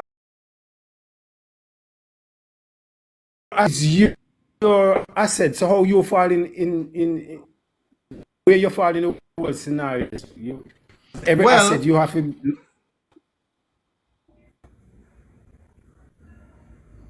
well, the way you can look at it is this, right? If you create a trust, anything and anyone can be your beneficiary now. It don't have to be an individual. It can be a corporation. It can be another entity. It can be whatever. So you can literally create two trusts and one is the beneficiary of the other. You can create a trust and a corporation. Many different ways of going about it, right? You don't have to be an individual, living individual. So again, these are things you have to think about before you even create it. Why you are creating in the first place and what it's supposed to do. Who it going to benefit. It's a whole lot of reading and getting to know, you know? Yeah, man. All right. Yeah, but it's direct, specific reading. When you have these questions, it's good to search that specific topic. You don't have to read the entire book on trust to learn about trust, you know. But it is good to have that knowledge. But when you have specific questions, you look it up and you keep a copy of it. So when you have other questions, you can go back through and so you build on top of the knowledge what you have. It's just the one concern, it was just like, I said the trust contain everything, you know, but me still alive. So, you know, how it benefit Right. me being alive, owning the trust. That is the question. So I just the angle them look All on right. beneficiary. Well, first things first. Yeah, man, continue. All right.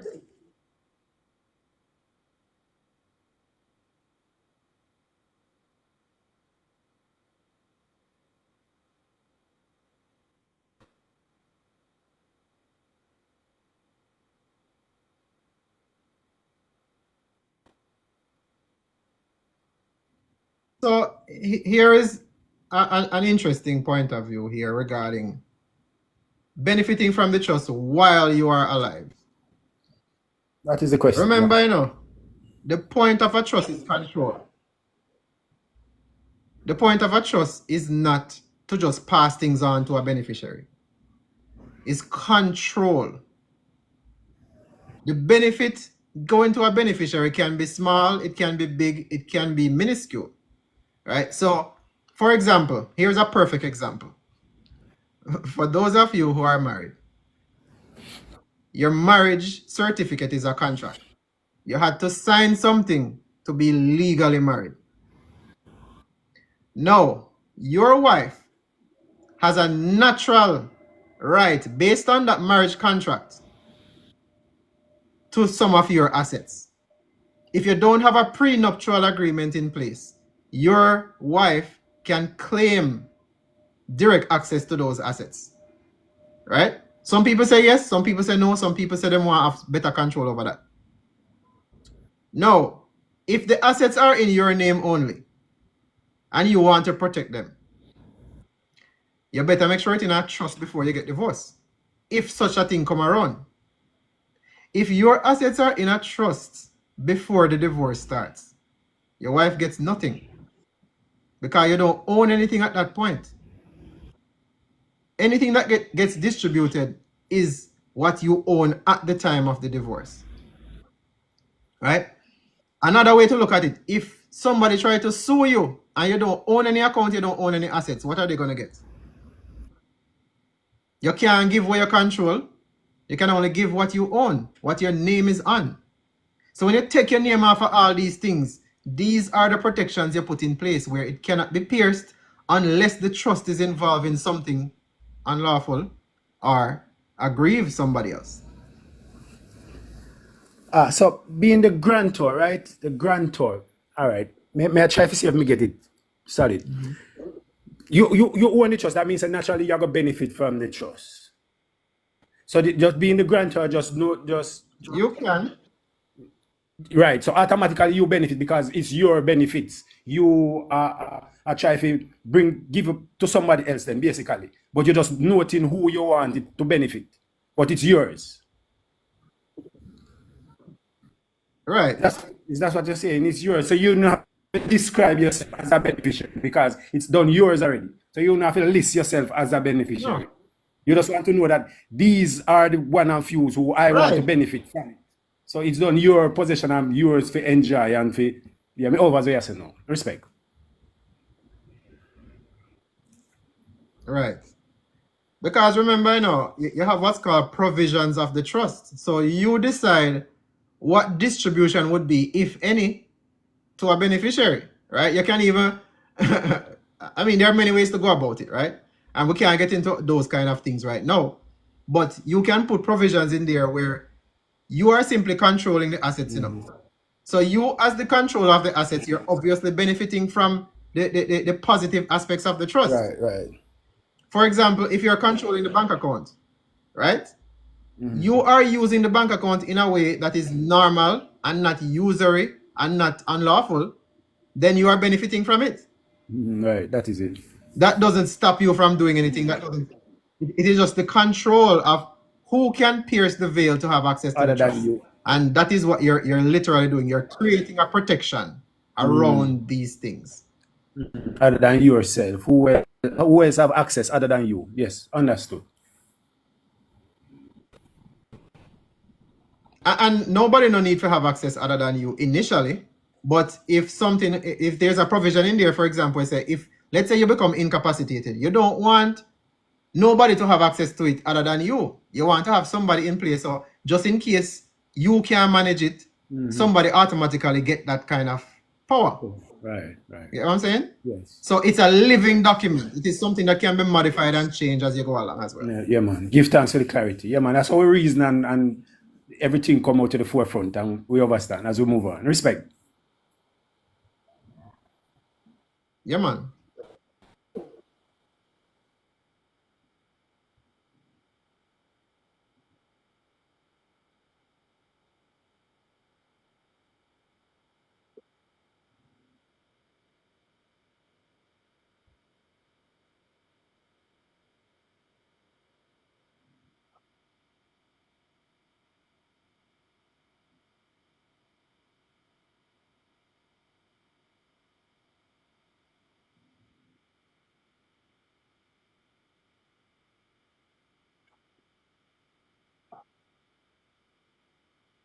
That's correct.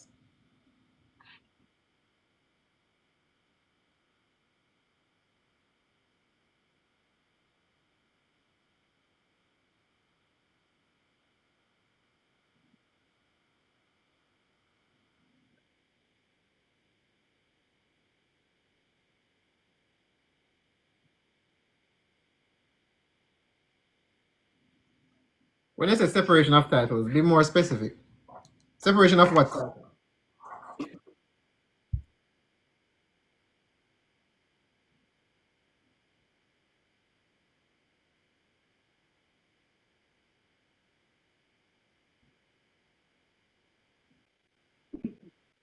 Right. Right.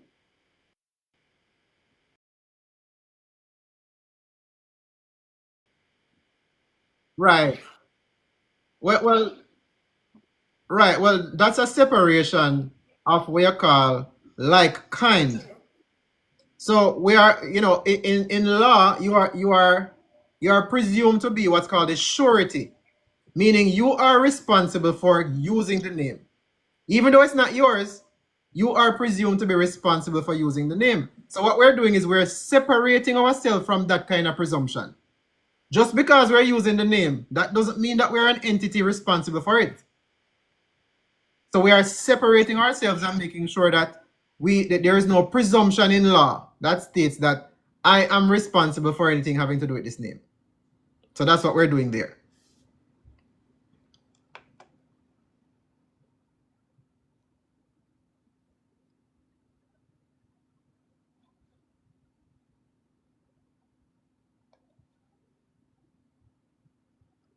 Rant, do you have another question? I don't remember if we did address here one yet. Okay.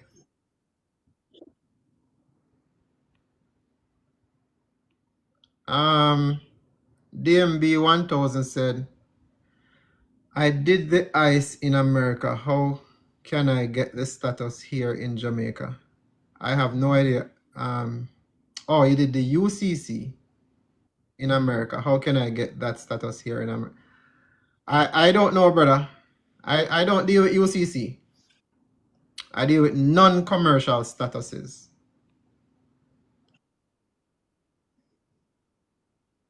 What are the benefits of status correction? It depends on what kind of business or transactions you're conducting, right? For example, when we talk about children and we talk about the government having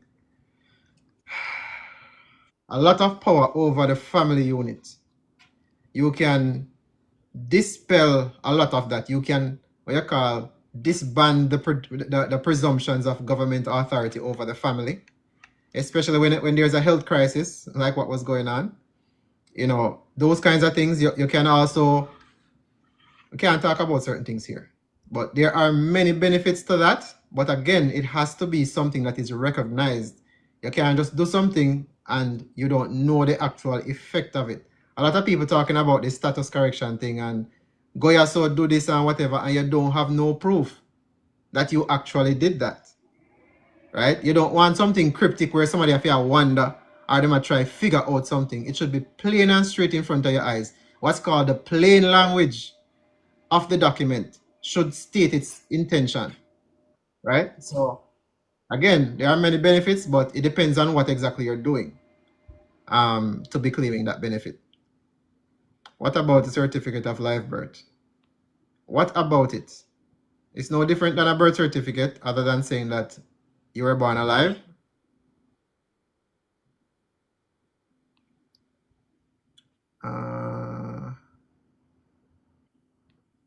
Okay, yes, the rights activation also corrects your status. Yes, once you're a signatory. All right, I think those are the questions thus far.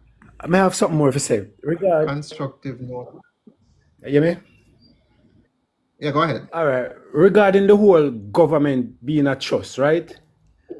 And you being a beneficiary of the trust in all caps. Your name in all caps. You being a beneficiary of the trust. From some information and bits and pieces I'm gonna pick up along the way, it's like for you to really separate, the real separation of titles would have fallen in the line of you identifying yourself not as the debtor for the all caps name, but as a beneficiary in the sense that you're not responsible for no debts regarding the all caps straw man, but you are a beneficiary. If you get what I'm going with the argument. All right, we're not going to go into that kind of conjecture, and I call it conjecture because you can't prove it. Okay. How are you going to prove it? Okay. But when you're researching, that's why you buck up and remember I say you're a novice to the whole game. And when you go out and you start flip some pages, Right. that's the information you buck up on. So you want have an idea of where you stand with all of the information there, how you navigate with all of that.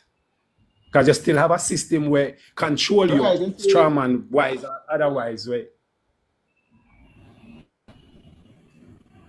Yeah, we have to get You know, say away something? from some of this terminology. Yeah, some of these terminologies that people come around with. You see it on the internet or on TikTok here, where people are talking about straw man and all them something there. You have to look at the lawful reference. What is it at the core? You don't, just because someone says it and it makes some kind of sense to you, right? It's somebody painting a story.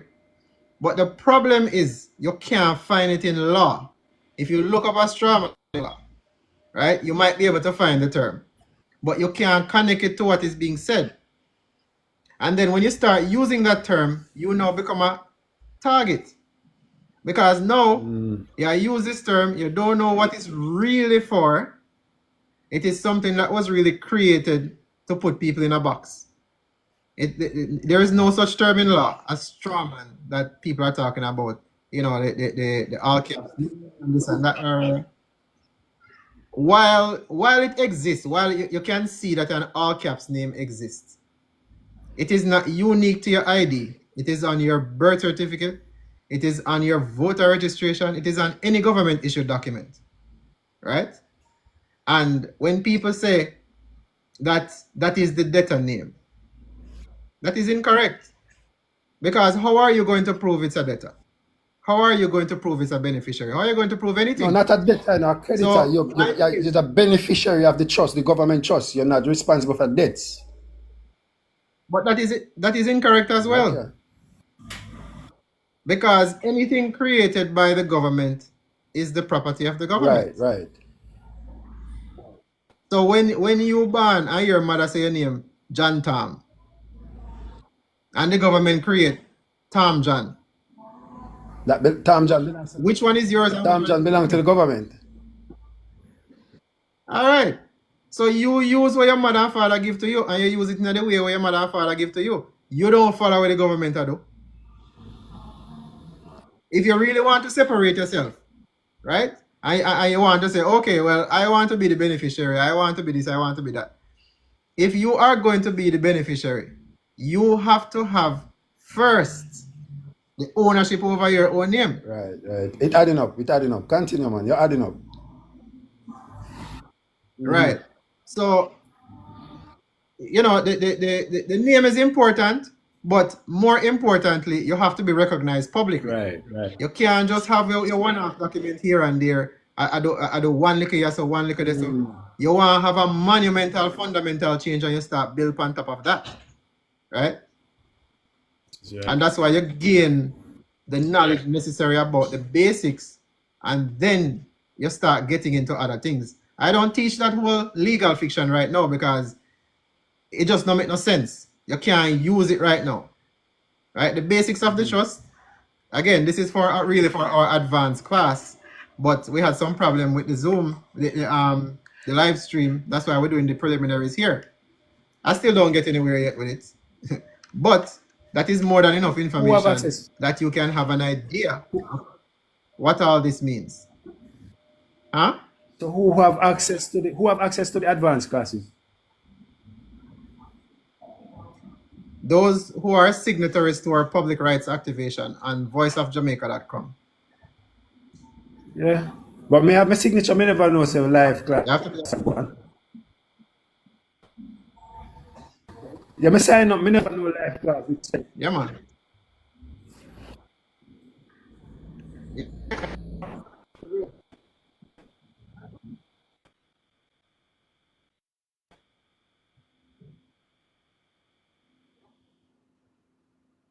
I don't get the question. Go again.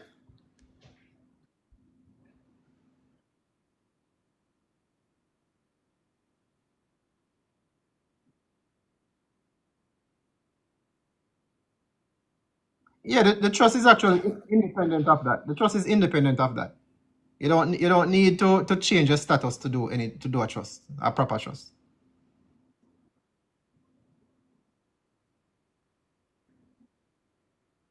Again, the way that I am going to teach to get it done, you don't need to do a status change or any of those things, even though it basically builds on top of that already. Because those who are signatories to the rights activation on voiceofjamaica.com, they already are a part of the foundational process of correcting the whole presumption of status. So when we start build on top of that, and I start showing the signatories again, this is not going to be public to everybody. Only those who are ready to take action and those who have taken action already by signing the agreement and becoming a signatory. What exactly are we talking about? For those of you who are new, voiceofjamaica.com is the website. No space, no dashes, no commas, no nothing. voiceofjamaica.com. And there in the menu, you have support a portal. As a matter of fact, let me show you exactly what we're talking about. This is the website on the computer, right? In the menu, you have supporter portal. Once you come here, you get this page. You have a form right here, but if you want to read and you want to see what this is all about, you have the rights activation public notice right here. You can click on it and it will show you the entire document that you hear some people mentioning in the chat and also in voice. So when you scroll down, closer to the bottom, you have the signatories. So these are all the people who have signed so far. And as you can see, we have quite a few members. So none of this has to do with any kind of payment or commercial activity. This is for the people of Jamaica who want to secure and activate their rights. It is a rights activation document. What does that mean? When we talk about rights, the Constitution that we currently know of, it gives protections for the rights that are enumerated, but it does not give any penalties for the violation of those rights. It does not give any kind of guarantee that those rights are going to be honored. So that is what we're doing with this public rights activation. We are ensuring that if and when we get violated in any way, we are guaranteed to reap the benefits of those violations. Not just the government, or not just those who violate you. Because when you get violated, especially by law enforcement, they are relying upon the courts to be on their side because they are prosecuting you. Okay? So this changes all of that. And that is what this is all about. We are not just simply bowing down to whatever is going on. We are actually activating our rights and have remedy that we can use after a violation. And that remedy is monetary. That remedy can also be referred for criminal prosecution for those who blatantly go out there violating us. All right? So, if you want to become a signatory, you click on Supporter Portal from the menu.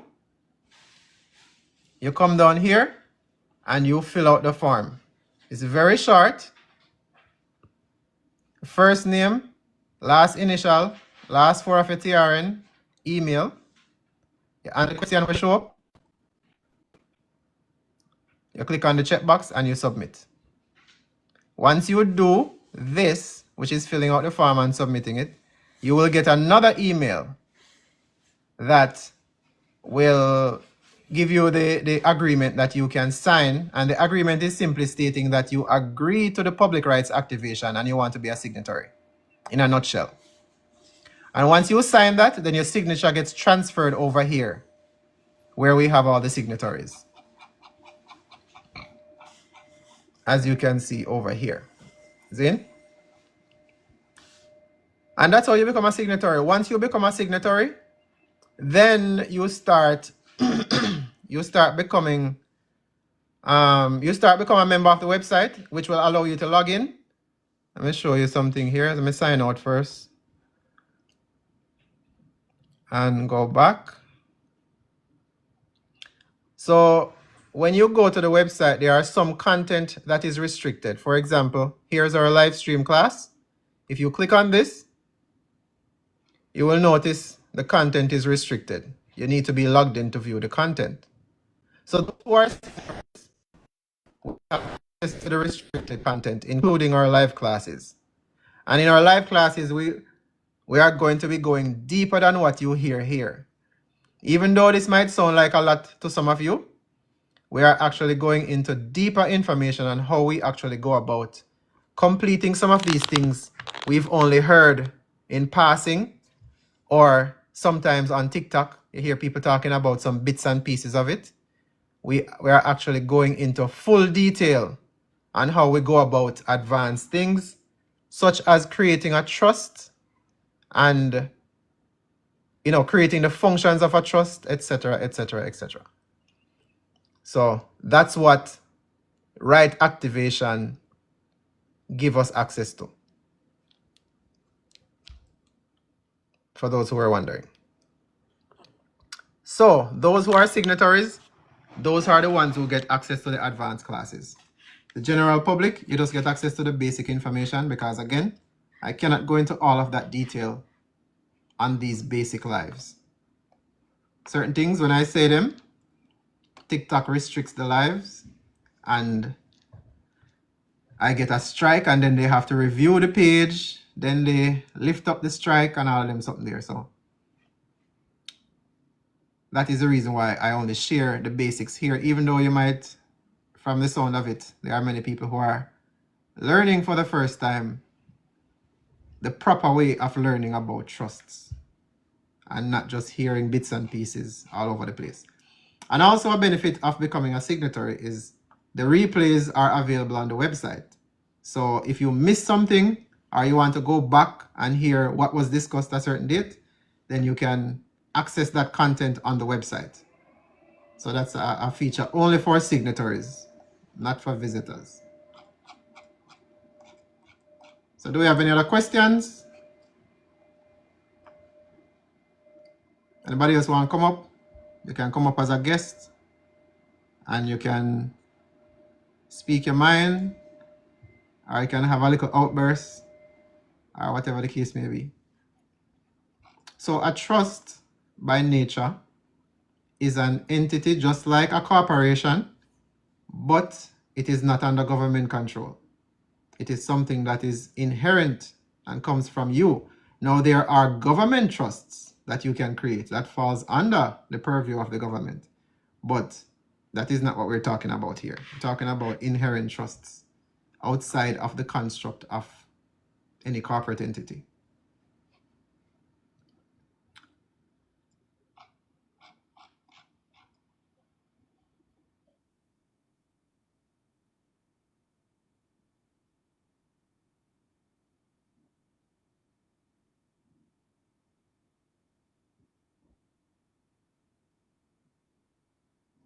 Right. Well, you have several options. One, you can become a signatory, because the next live class we're going to be going over that, where we actually create a trust, what it entails, what documents we need, what equipment we need, and so forth. And, all of that detail. But again, we can talk about that here on the public live. The other option would be you can Google it, trust document template. You can find a basic one that you can look at and practice with and, see how that works out. Yeah, it's not going to be as intrinsic or as deep as what I'm going to go into, but you can have an idea just by Googling trust document template, and you should be able to see some of those.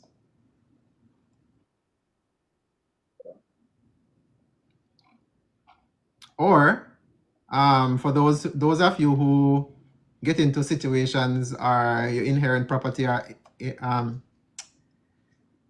you are the heir to a property, or someone gives you property, or whatever the case may be, and you want to start using a trust, attorney offices can also direct you in the right direction. If you don't want to do it by yourself, you can go that route. But I am not going to be really doing anything for anyone. Here is it's a learning page. This is not for me, consulting and all of them something there. No, I am just giving the knowledge, and you learn as you go along, and you actually can get things done. The only thing I would do is those who are signatories would have access to the templates, so you can modify them as you see fit.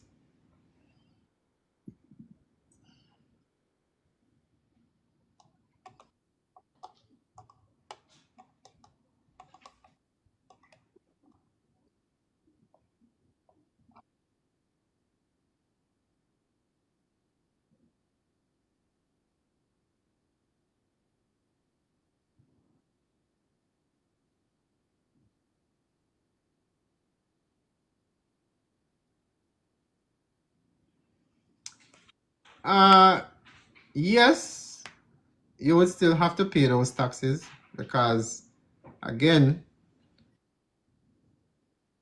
the property itself, if it was already registered, let's start there. If it was already registered and taxes are being paid, then yes, you would have to continue paying those taxes. But as far as something that was not included in the government system of taxation, no, you wouldn't have to.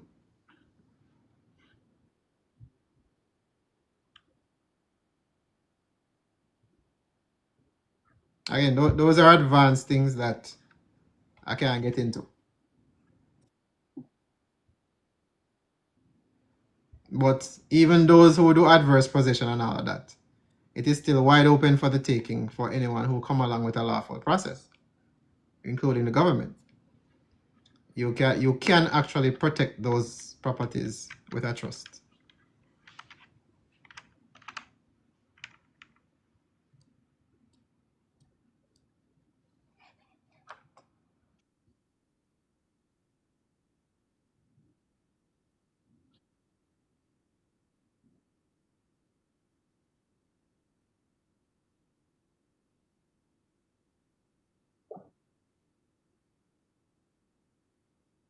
Yeah. hmm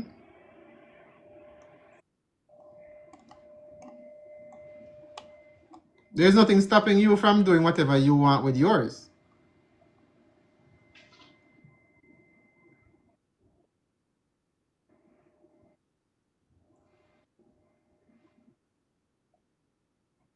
So, yeah, having something in a trust is just getting total control and access to it and restricting outside influences out of it.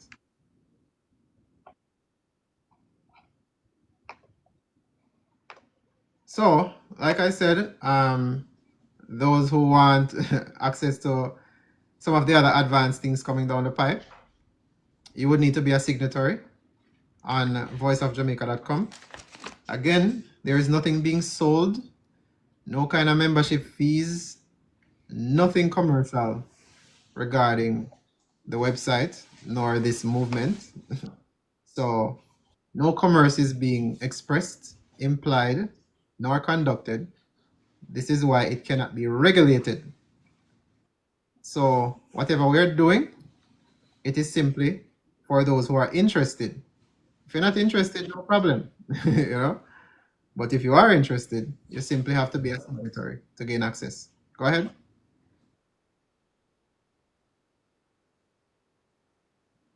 Okay, good. So in a few, probably in an hour or so, you would get another email where you can sign the agreement and your signature. Oh, okay, okay. Oh, yeah, going like you're new to the thing, so. Sure. Yeah, for those who are new or those who are still wondering, yeah, this is the basics. This is the basics. We have a whole heap of things to cover, whole heap of ways to do things, whole heap of ways to bring protection, whole heap of ways to get remedy, because that is the key thing, Enough people talk about the problems. They talk about what's happening, why this happened and look what happened over here, but nobody's giving you a way out. Nobody's giving you a way to get remedy, to correct the wrongs that are being done. And when I say wrongs, I mean unlawful things, right? So on this page, as we always say, lawful around here. So everything we do is in alignment with the law. We walk hand in hand, side by side with the law. We don't try to sidestep and do anything else. Everything that is done is within the lawful framework. So we know there are agents, a whole heap of them out there. Big up on yourself same way. But you can always confirm whatever we're saying here is always of a lawful nature that can be proven, not just in our heads. So big up on yourself same way. So, any more questions before we conclude the live? And those who are signatories, what we're gonna do is once we have the new live stream set up properly in the website, we are going to send out an email. So if you have not done so as of yet and you have email going to your spam, you need to go to your spam folder and select not spam so that you can start getting the emails in your inbox. Because we are not going to do this next Saturday where we have people still trying to log in at the time when the live is going on. You're going to be out of class. Zin? Especially if you don't have Telegram set up. You're going to be out of luck. I'm not going to be here at the time of class trying to help people get in to the website. You should already be trying your login to make sure that you can log in properly and you can see the content. Okay? I am not going to be doing this next week, so make sure if you need help, you contact us before class. Those who are already having access to the site, we're going to have the next live class most likely on Wednesday and Saturday. The Wednesday TikTok class is still going to be there, but we're going to figure out another time for the signatory classes. All right, so if there are no other questions, we're going to conclude our class for today. I hope you found that informative and educational. Big up on yourself.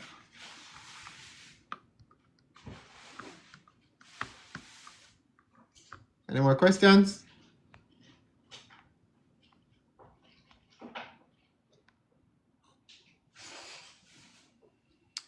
All right, so big up on yourself. Thank you for joining, and we will see you guys on the next live where we will go deeper into trust law, and actually setting up a trust. All right, big up on yourself. Lawful, always.